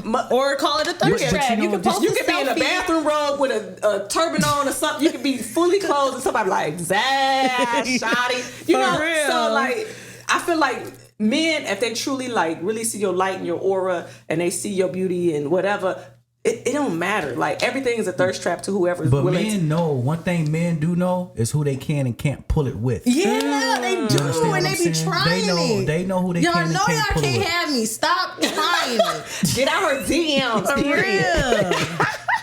But you know, it's so many. The cat. It's so many. It's so many mugs out there that look appealing. That is, I mean, what is somebody to, you know what I mean? Like, right? What is you? There's nothing wrong with shooting your shot. Like, I'm a true believer, male or female. I don't believe males should just be on shooting a shot. I shoot my shot at people all the time. Like, hey, what's not? You know, it doesn't matter. But at the end of the day, I just feel like, you know, we have to humanize being human. You know what I'm saying? So like, I'm not going to look at you nasty or dirty because you slid in my DM. Like, who is this? You know what I'm saying? I don't do, like, people shouldn't do that. Like, we shouldn't be so, like, offended because somebody trying to talk to you or feel some type of way because people are trying to express, like, hey, I'm into you, or, you know, are you free, or I think you're beautiful. Like, you know, I say thank you. But you have to, we just have to learn. We just have to learn, because the space can be kind of like, it's a weird space to like turn somebody down or whatever. Either I'm not gonna say anything, and if you were continue to try to have a conversation, I would just say, hey,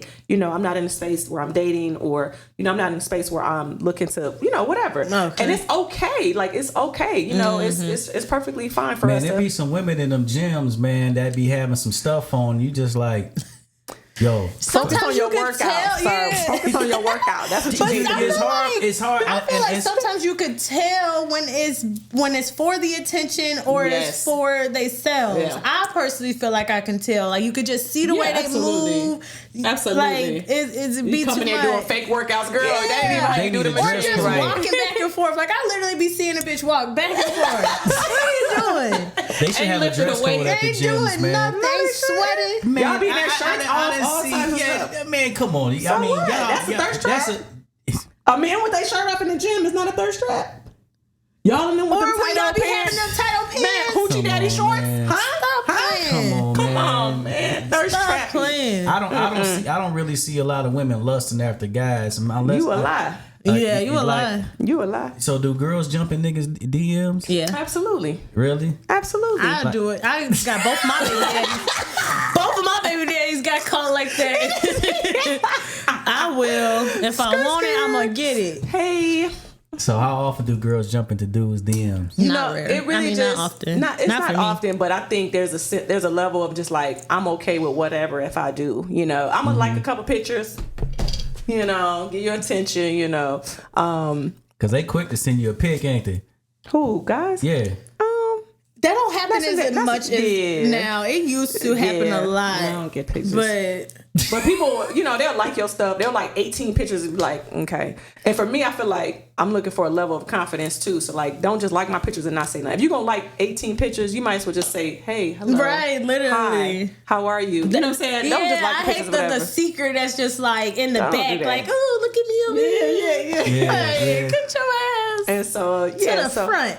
Yeah, I'll say like something. I'll slide in the DM and say something funny like, you know, in that picture you was, you know, whatever, you know, something funny. So, are you dating? I'm the people asking. I'm on pause right now. Who people? Just people.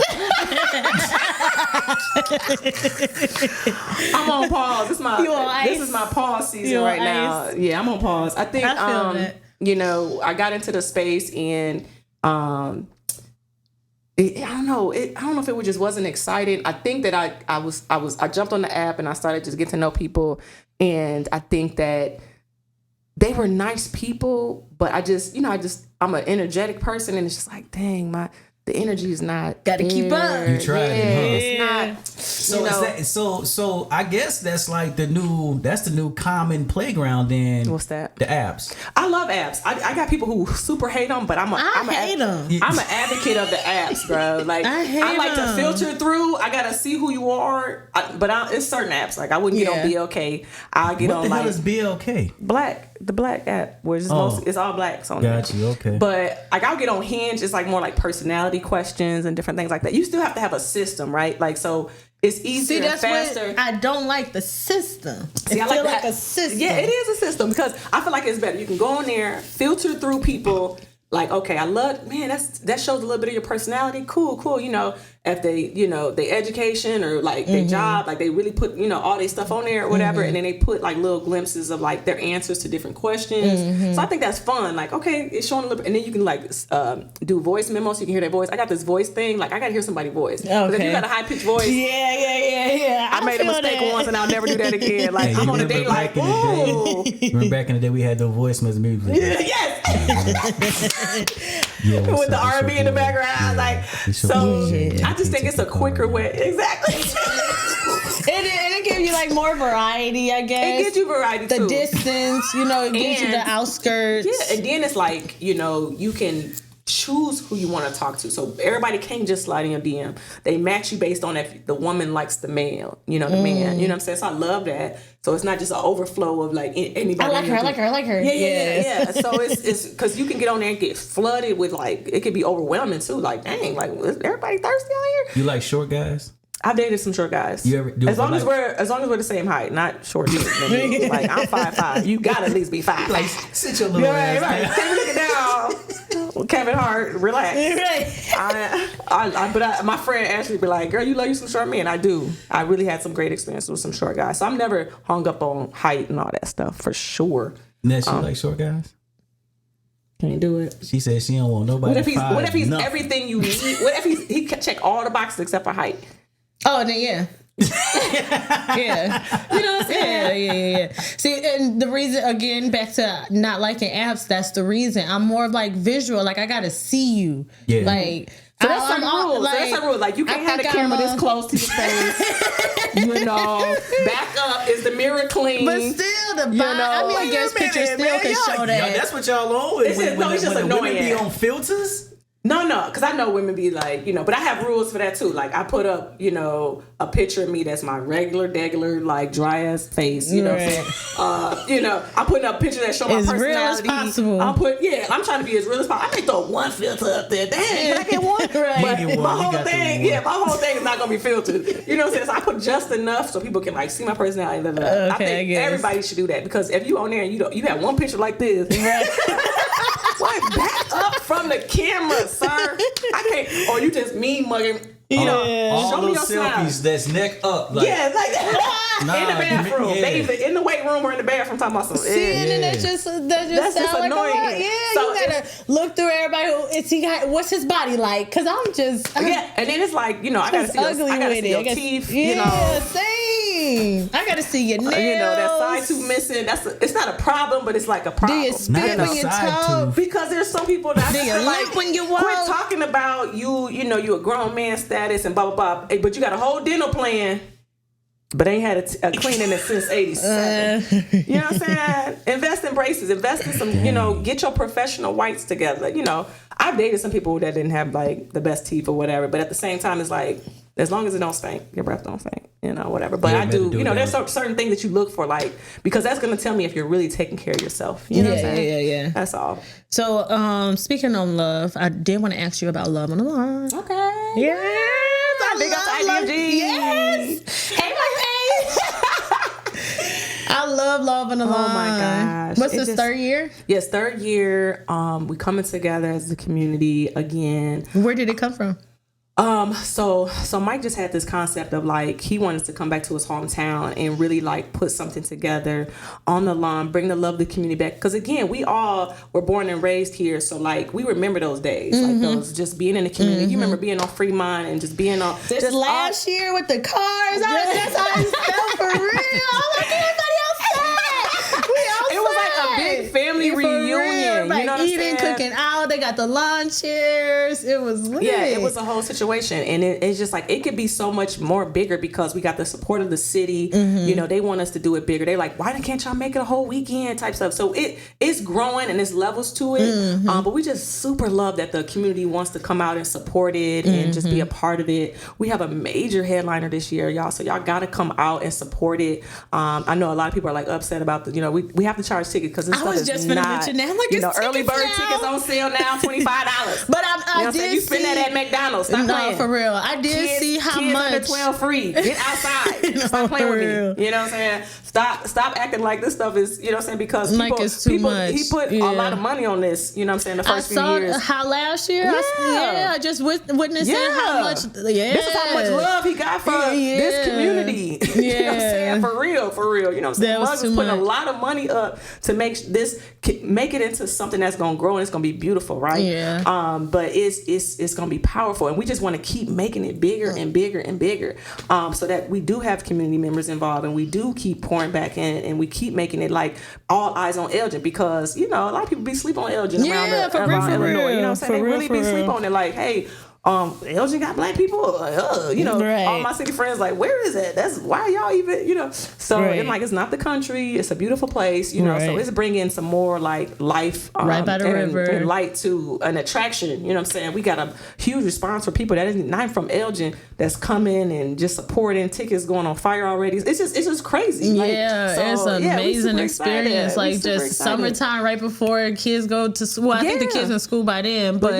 right at that time. It's just a vibe for real. Vibe. It was a super vibe. We did talk earlier like about pitching your ideas and no barriers and things like that. So I know you came on with the project with Mike Page. So doing something like that seems so big. Yeah, it seemed just impossible. Yeah. Like, it seemed like you gotta go to the city of Elgin, you gotta ask the casino, you gotta ask the apartments across the street. How do you start something like that? Yeah, I think it starts with just a team, right? So everybody that's a part of like our core team has a skill set. You know what I'm saying? Right. Okay. So each person has a skill set. What you bring to the table to make it come together, from marketing to logistics to project management, from entertainment, right? So you bring that team together, you know what I'm saying? And I think he found the perfect people that believed in the vision and the dream. Mm-hmm. Now, once you do that, it's just all about execution. Yeah. You know what I'm saying? Yeah, it's all about execution. We have a very well-knit team. So like our team, it ain't no egos or nothing like that. It's just more like we want powerhouses. This to be, none of that. Okay. So we come to the table.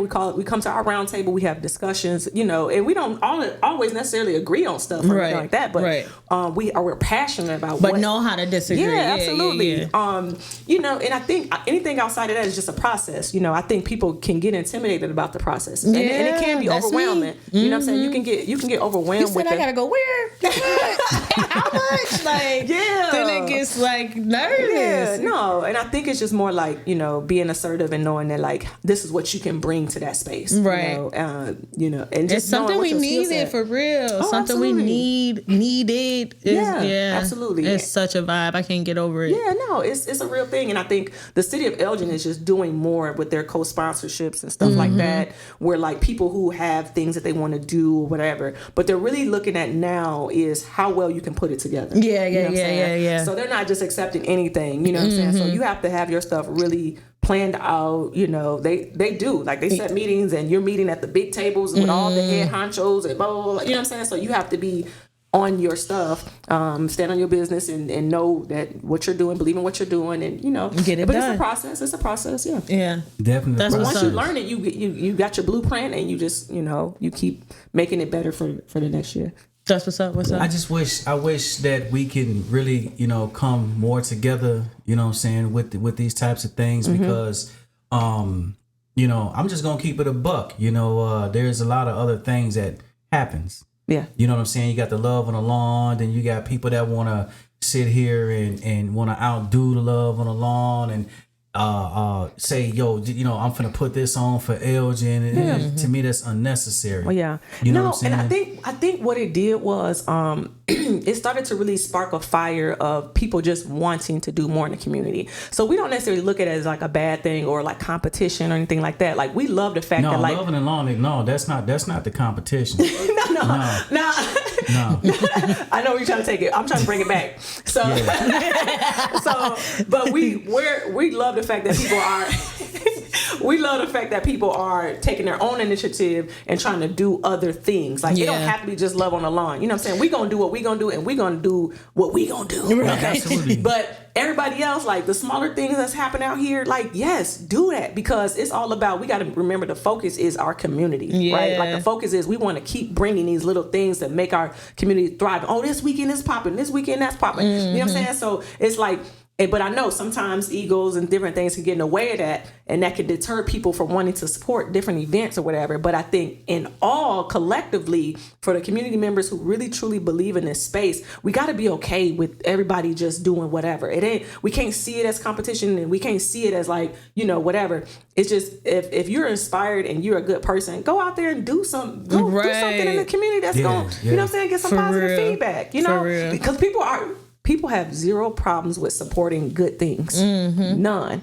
As long as you're doing it right and justly, like people are going to support it. You know what I'm saying? It's when you start moving snaky and when you start doing things weird and you start cutting people out and you start doing all this stuff, then it just, that's how it can explode into something that's, and then it won't go far. It won't go far, right? No, it won't go so far. we just got to stay rooted in the love. We got to stay rooted. So prior to the Love on the Lawn, we have the Juneteenth Festival. Okay. So you're involved in that too? Just this year, yeah. Just this year? Yeah. Okay. Yeah, just this year, Gertrude was a community member. She's always been, Gert has always been rooted in the community since I was in high school. So she used to do a lot of things, and she just asked me like, hey, do you want to come in and just kind of help us with this event? You know what I'm saying? So tag teaming with some of the, the old heads and try to bring some new culture to that. They want some of like the older energies to come in and just kind of help out and say, hey, can you help us with this vision and see how we can, do something different. Juneteenth is going to be in the same spot. It's going to be at Festival Park. And that's June 15th. Year, right? Yeah, this year is the third year. And it was good last year. Like I popped up. It was nice. It was nice. So it was really nice. Yeah, it was really nice. So they, just again, everybody's just learning how to make and navigate the space of like how do we make this bigger and better. I love that they invited us, Marisha and I, in to kind of give some newer perspectives and some newer culture to what's been happening, and a new voice. So that's been really dope to be a part of too. So yeah, I'm excited about that too. You like hella busy, man. Yeah, everywhere. It's some connections. Nice, connections definitely will help you. We gotta get her a key to the city. Get you in. Shut up. She know everybody. Yeah, definitely gotta get everybody. I think like and good at what she do. I try to just you operate. are amazing, Tiss. Thank you. You are amazing. I really just try to operate in just being a grounded person, a person that's rooted in God's love, and just try to exude that in all spaces, and I think people just they'll see the value in like your friendship, your connection, who you are, how you pour into them, how you support them and things like that, how you show up for them and stuff. That's all valuable, and I think we all got to do better at that, like showing up for one another, supporting one another, all that good stuff, So that's just who I just try to be on it. No, you got. Go ahead. I'm sorry. Go ahead. Next. The events besides the ones that you help out on, the ones that you put together yourself. Like I came to a few. The helping with the homeless. Where those come from? I met this girl when I went to Africa, and she told me that her grandma told her that if you ever see the problem, you are part of the solution, right? And that always stuck with me, and I was like, yo, I want to do more. And so I've always had this like service leadership part about me, growing up in Riverwoods and instilling that service leadership in us when we were hella young, going overseas and doing like mission trips and stuff like that, and just seeing that there's so much work that involves us helping one another, So that's I just always been deeply rooted in that, right? And then it just kind of came to life because I tried to do like the non-for-profit stuff and just kind of doing little events here and there to just really support that. And then it just turned into like the homeless. I grew a passion for that space because the first time we did it, you know, you think that you like, oh, I'm gonna get all this stuff and just give it to the homeless. But I was humbled because a homeless man told me, he was like, I don't need all that. You know, I don't need what you think I need. You didn't even ask me what I need, right? And so I was like, dang, you better take these toiletries and be homeless. You know what I'm saying? Be grateful. Right. But it was that's real though. Oh man, it was a humbling experience. That's real though.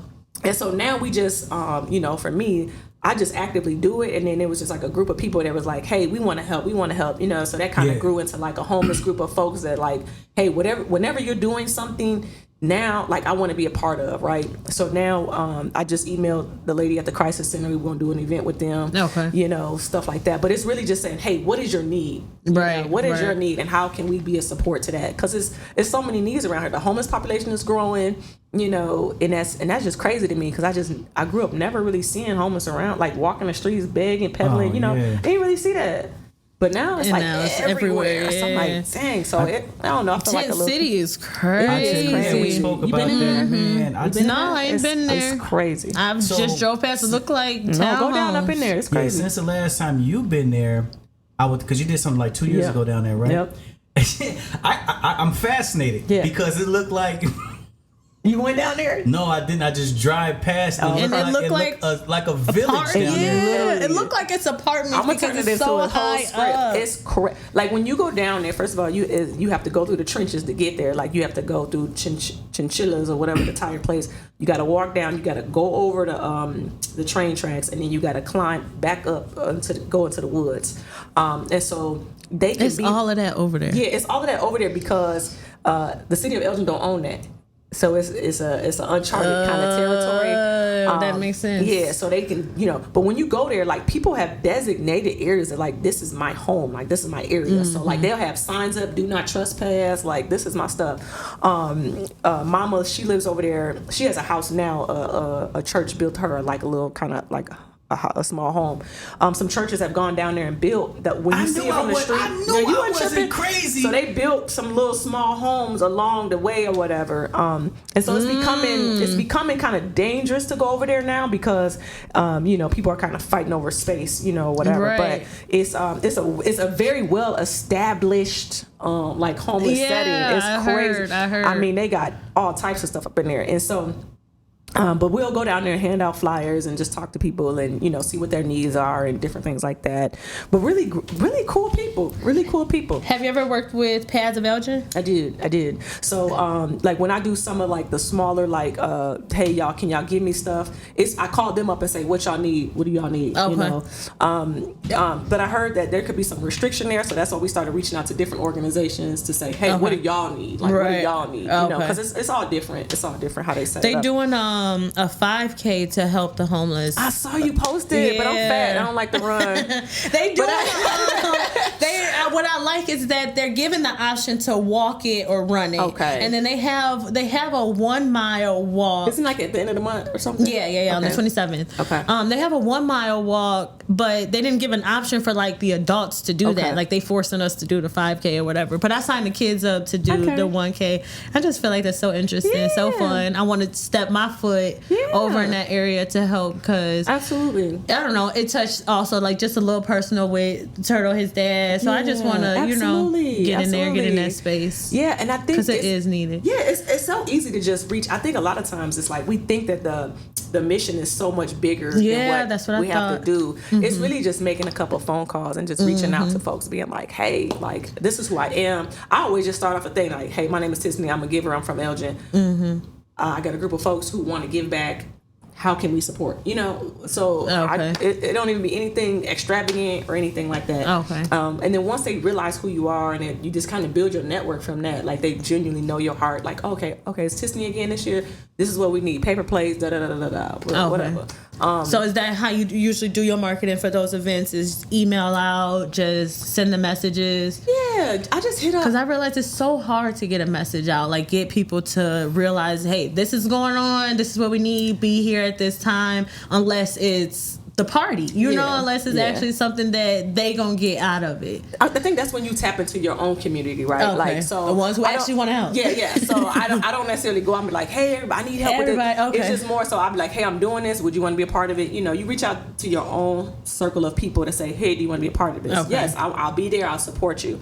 And I think once you put it out to, you know, the world and say, hey, we're doing this, you have to release the pressures of like, who gonna come? Is it gonna show up? Right, okay. Like, you gotta like surrender that. Like, Okay. so I never like care like who's gonna come because it's for who it's for. Okay. You know what I'm saying? You're right. So You're right. people gonna come and support, or people gonna be a part of it, or is it the success you can't worry about? You're doing Right. the good deed itself. Right. You know what I'm saying? Because I That's it. definitely be posting stuff and be like, why are you You not do. coming? You do. Let's And come. it's really- It's fun. Do Yeah. it. And I be so. And then when we go, I was be like, so she's really mad. involved. I'm really proud of her. Because the rec, the Elgin, the festival park, they really is trying. They're They trying. trying to ask the community what it is that we Yeah. need, and they trying to execute it. They Yeah. actually really is trying.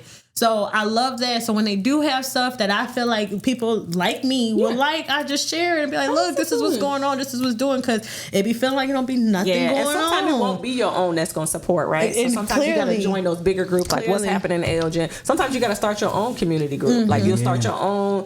Like we got our homeless group chat is a bunch of people that just in there. So we all just share different events that's Okay. going on. Like, hey, do y'all want to be a part of this? You know, whatever. So sometimes it's you just starting it from scratch, you know, and building your own network. But it definitely can be done. It Gotcha. just don't expect everyone to share the same passions. Absolutely. You can't. You I like you, that. Are you like a you go to church? You like the perfect missionary. Uncle Roger, that's that rubber. That's that No, rubber. what's funny is I've just been like drawn back to that space because I'm more like spiritual and not religious. Yeah. But yeah, I just been going to church lately, but not to be like, oh, I'm about to be a pastor. Nothing, you know. Right. I'm out here, you know, trying to figure it out. But no, I think that I've always just my family's always been rooted in like, you know, church and just morals and values and different things like that. You know, so I think it's just the upbringing. And then the navigation of myself and trying to find my own identity, and then just going out and finding education myself, you know. Absolutely. And then, but it always comes back to just like I think God's purpose for me. I just feel like it's never about me. It's always gonna be bigger than me. You know what I'm saying? It's about community, people, and everybody else. It ain't never gonna be rooted in you. You know what I'm saying? I You believe- talking that shit I today. believe that ministry is just not only in the church. You know Yeah, what I'm absolutely. saying? It's when another therapy. Ministry is everywhere. You know what Absolutely. I'm saying? So what you're doing is a ministry. You know what I'm saying? You're ministering to the people. You're administering these things to the people. You Yeah. give them hope. You know Yeah, what I'm saying? absolutely. You bring joy to them. You know, it's not Yeah. always in the And that's church. the goal. You know what I'm Absolutely. saying? So you're doing And I exactly think- what you're supposed to do. Yeah, and that's thank you. I appreciate you. Appreciate those words. I received those.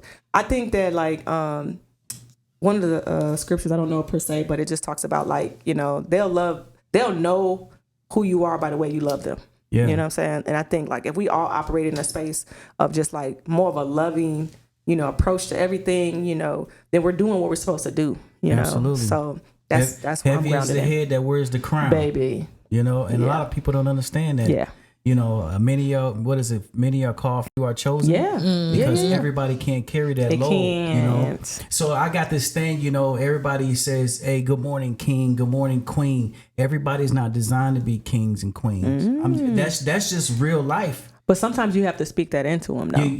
You know what I'm saying? Because but- it's not even about like your royalty. It's just more like understand the magic you have within yourself. You know what I'm saying? Yeah, I get it. As a king and queen is of prestige, Okay. but to carry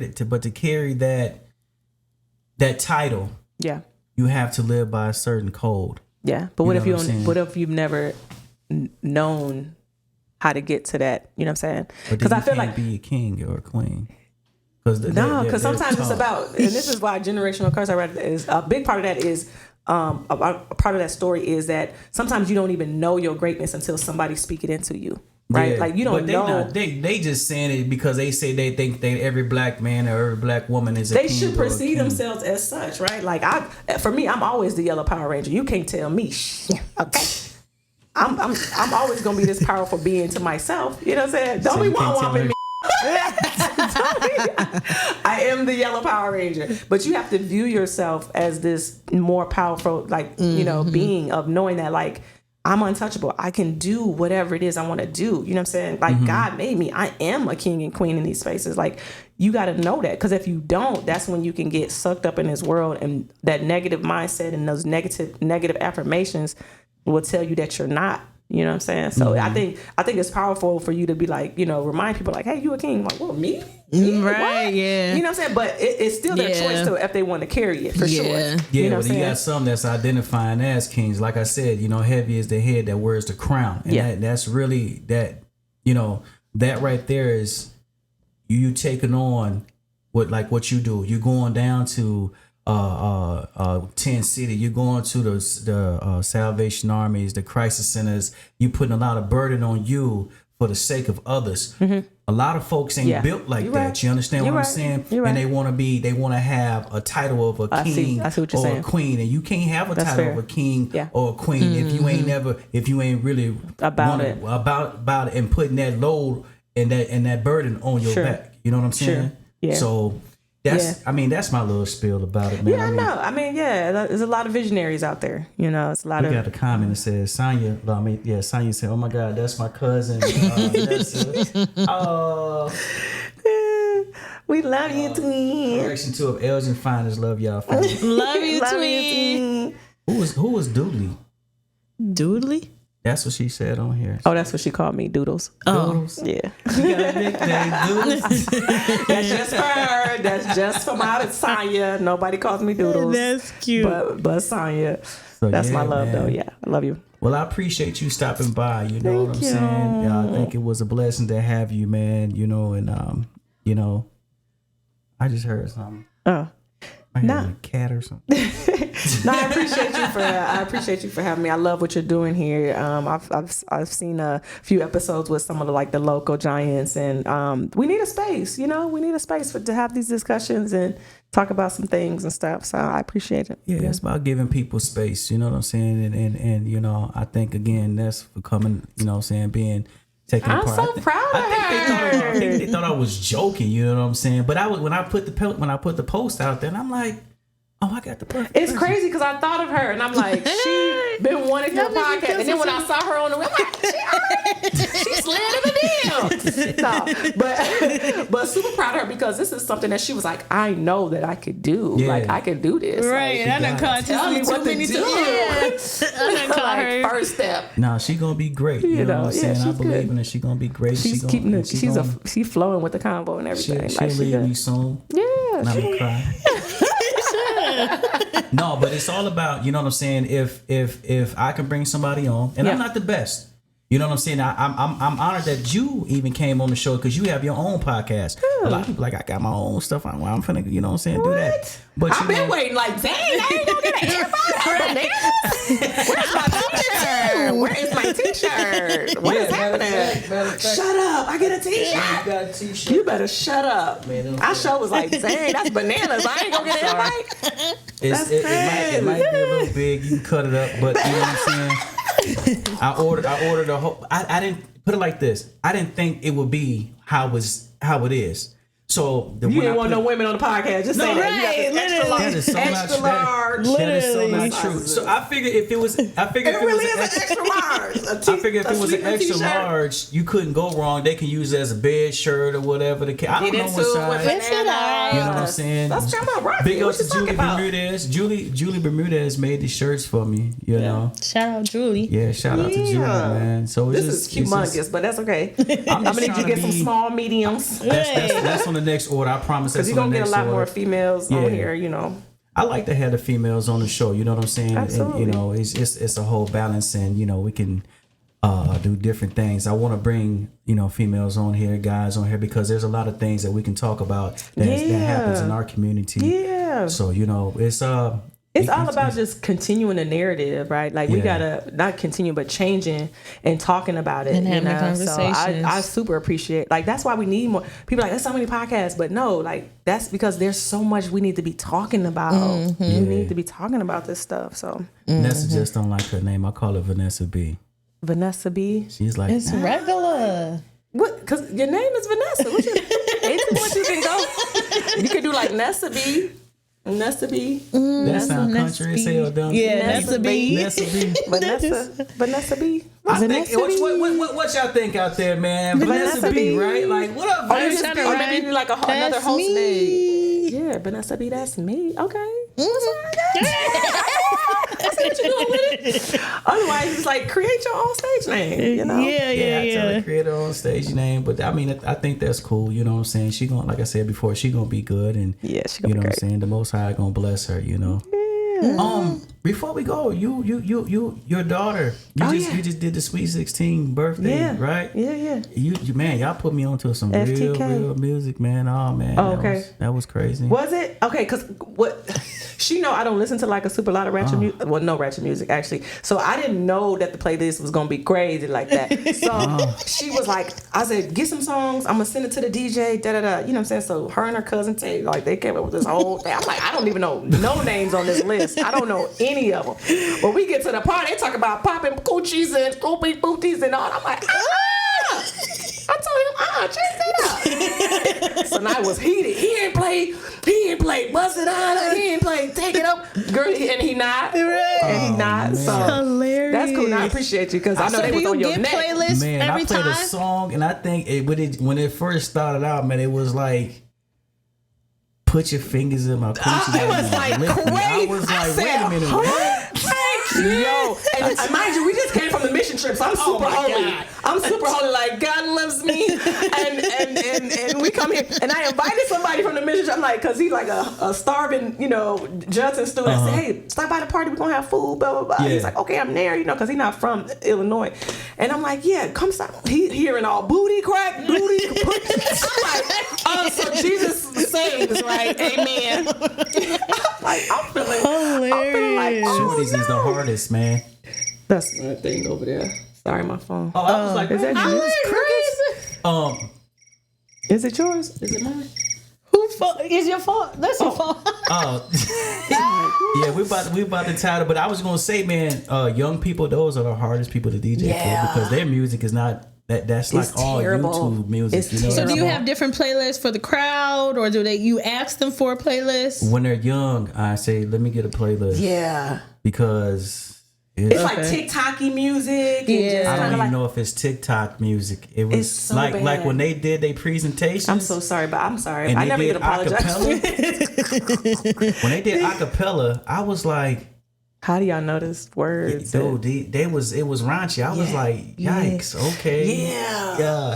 So she's not even allowed to play that stuff in my house like that. So I'm just like, I try to tell her, like, because subconsciously this is what you feeding yourself. You know what I'm saying? So I'm just like, and she's like, wait, nobody wants to hear your, high vibrational music all the time. Whatever. When the boys at the house, they like that New York drill. Really? Right, like it just be yelling.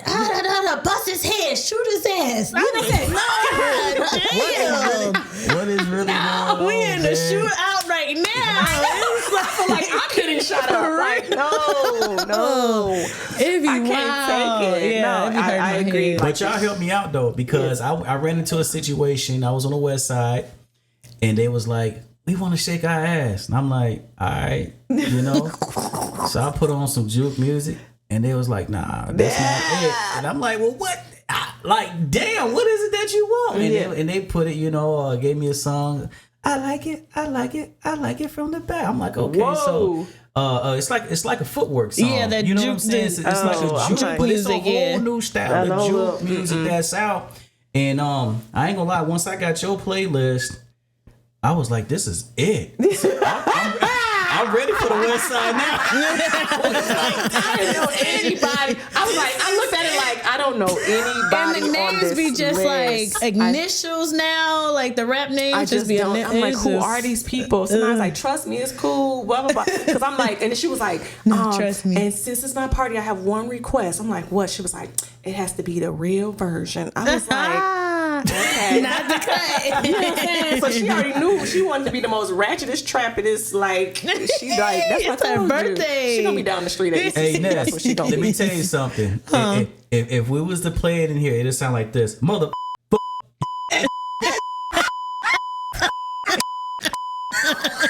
Straight up, like, what is going on? Super facts. Because literally, I know your eyes was big, all the grown grown folks in the room was like, what? And they blame the DJ. Yeah, they was like, always. I'm like, why would he play that? Turn it off. Change that up. I'm yelling at him. Change that up. I said, if it gets too much, just go on to something else. And then he started playing kind of like safer music. Okay. Somebody was like, Right. She was like, I done told him about 5 times to play my stuff. I'm like, he ain't playing this. He is not. You was not about to bust it open on this floor, baby. I can't stand Sexy Red. That's a hard one. That's a hard one. Y'all heard about her going to the high school high as fuck? Yes. What? They didn't let her in. It's just like no And so she level outside of, shaking ass. Yes. What? To the high school kids. That's wild. Yeah, she was If I online was- talking about something like, they won't let me in. That's okay. The kids gonna come to me. So all the kids outside with her. She turning twisted, popping, On top of the hood. Man. boobs out, everything. Like, Wait what a is minute. Was that Sexy Red? Was that the teacher? No. Did y'all hear sex- about the teacher that made a rap video? Nah. And her didn't hear students that. was in the video. See, nah. See, They fired the hell out Look, of I her, know too. they did. I can't do it. But how Come you to expect high to go? school, anybody She play said with she mine. she popped up impromptu. Like, it wasn't even like she was scheduled to come. Right, just popped up. I think it was like her old school or some smelling shit. like weed, titties She out. just ratchet as hell. It's just a She level don't of know what ratchetness. spaces she need to be in. Exactly. Not no So it's- high school. I just don't want that to be exemplified for all. You know what I'm saying? Yeah, so I just we kinda, need I have to more really filter. models than that. Yeah, it ain't nothing because the stuff that we used to listen to back in the day is like, oh, okay, now you listen to like, okay, I get Right, like But it Destiny's was Child, Mariah not Carey. crazy like They did like one song. what? This Love, Alicia Keys. Not Alicia Keys. That's my girl, man. You didn't play no Alicia Keys, No. Right, not in forever.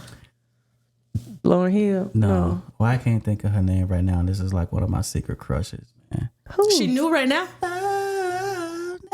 Keisha Keisha Cole. Yeah. Because you know what? They- She went viral again, and it was like this whole like thing. So like all the younger generation like noticed. Like my 7-year-old be like, girl, what you know about I love Keisha. Yeah, so like that's how I think that's what happened with Love is because a lot of younger kids started singing it again and it like blew up.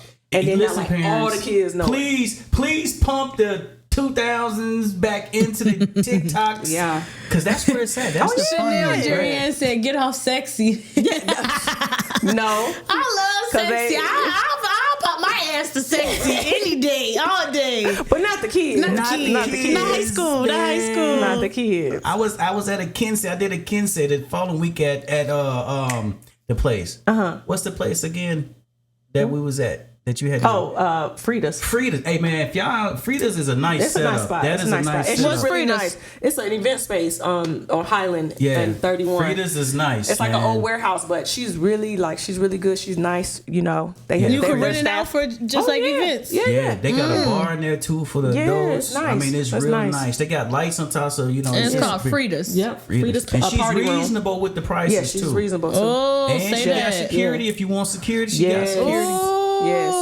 And then her staff was there, like they just like whatever y'all need, we got you. Like it was beautiful. It was Oh, great. I like that. Is It that was where a- the event was on Friday?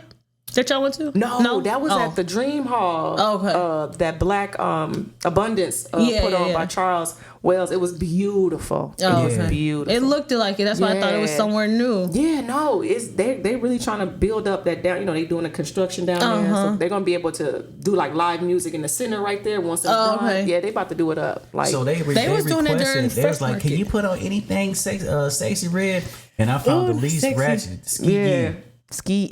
Ski. This is bull. I mean, low key that is though the least ratchet that she got. man. Like I don't even know Low-key. what I don't even know what she said. When you see me and you trying to see what's up, ski. Okay, yeah. Oh my God, so Did she bad. have the baby already? Yeah. I think so. Yeah. She need to be trying to. Cause I think she did a Heal video up. with Drake while she was pregnant. Y'all need to take them 6 weeks. Instead of the doctor say 6 weeks. Coochie ain't even. Motherfuckers be outside. You still Coochie dripping, popping. right. Literally. Diaper still on. On the baby and you. Get your butt down. It smell like pee.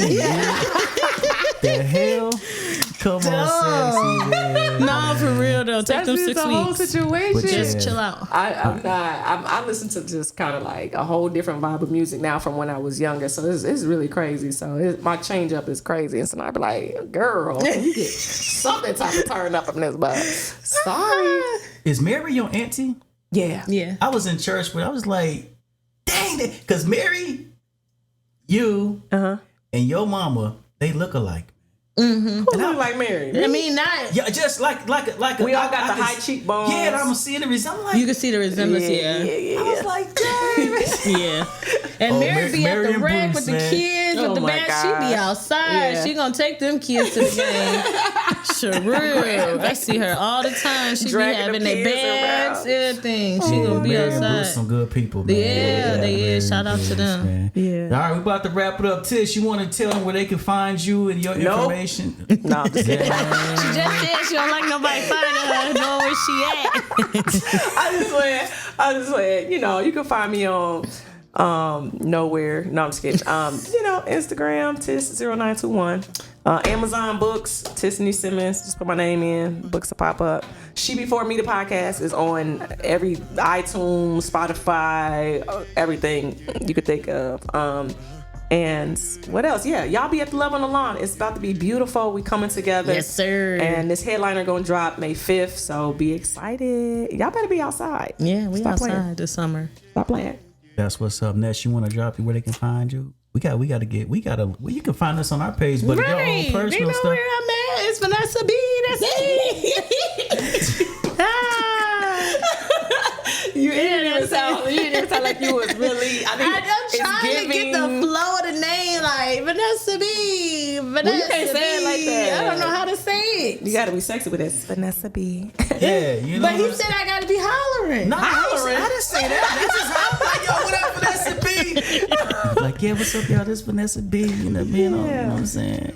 Yeah, get sexy with me. Okay, I got y'all next You gotta time. practice in the mirror, like on Insecure. You gotta be in there like, Vanessa B. It's me. You know, that's what you gotta do. Yeah. Okay, but no, y'all definitely need to check out Paths of Elgin. Yeah. Sign up for the 5K. You could walk it. You could run Girl. it. Get How much is it? outside. It's only $25. $25. You can get a right. And that's with the code. Use the code. They got a code full 24. What time is the run? 8 in the morning. Okay, 8 o'clock. April Won't be there. 27th. On a Saturday, negative. Yep, No, I'm just and on kidding. a Saturday, Okay. right by Gail Borden Library. Okay. If you don't want to, Are you actually gonna run it, though? I'm debating. I'm gonna go and do it, but I don't know if I'm gonna run or walk it. Okay. I'm definitely doing the 5K in June, so that's why I'm debating if I want to do all that. I'm gonna bring my scooter. You can't.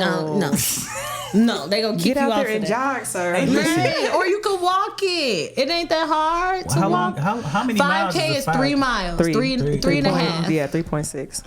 I'm need to go get me some Dr. Soul pads. Oh my You're gonna be hurting God. afterwards. Really? You know, it could be like a slow paced jog. You know, Oh, you can be brisk walking out there. You can be brisk walking. Or just come out and support y'all. Okay. Alright. Help us out. I think I'm gonna do it. I'm gonna make my kids do it. Yeah. I think Thank you. for that 1 mile walk, they can walk a 1 mile. Yeah. That ain't bad. That's what's up. Well, all right, y'all, man. Appreciate y'all for tuning in. Peace, love, and blessings, man. Till next week. We Love y'all. We got another guest in the house. We got Weedy Rose that's gonna stop by, man. Weedy. Yeah, Weedy Rose. Yeah. All right. Till then, peace and blessings. See y'all.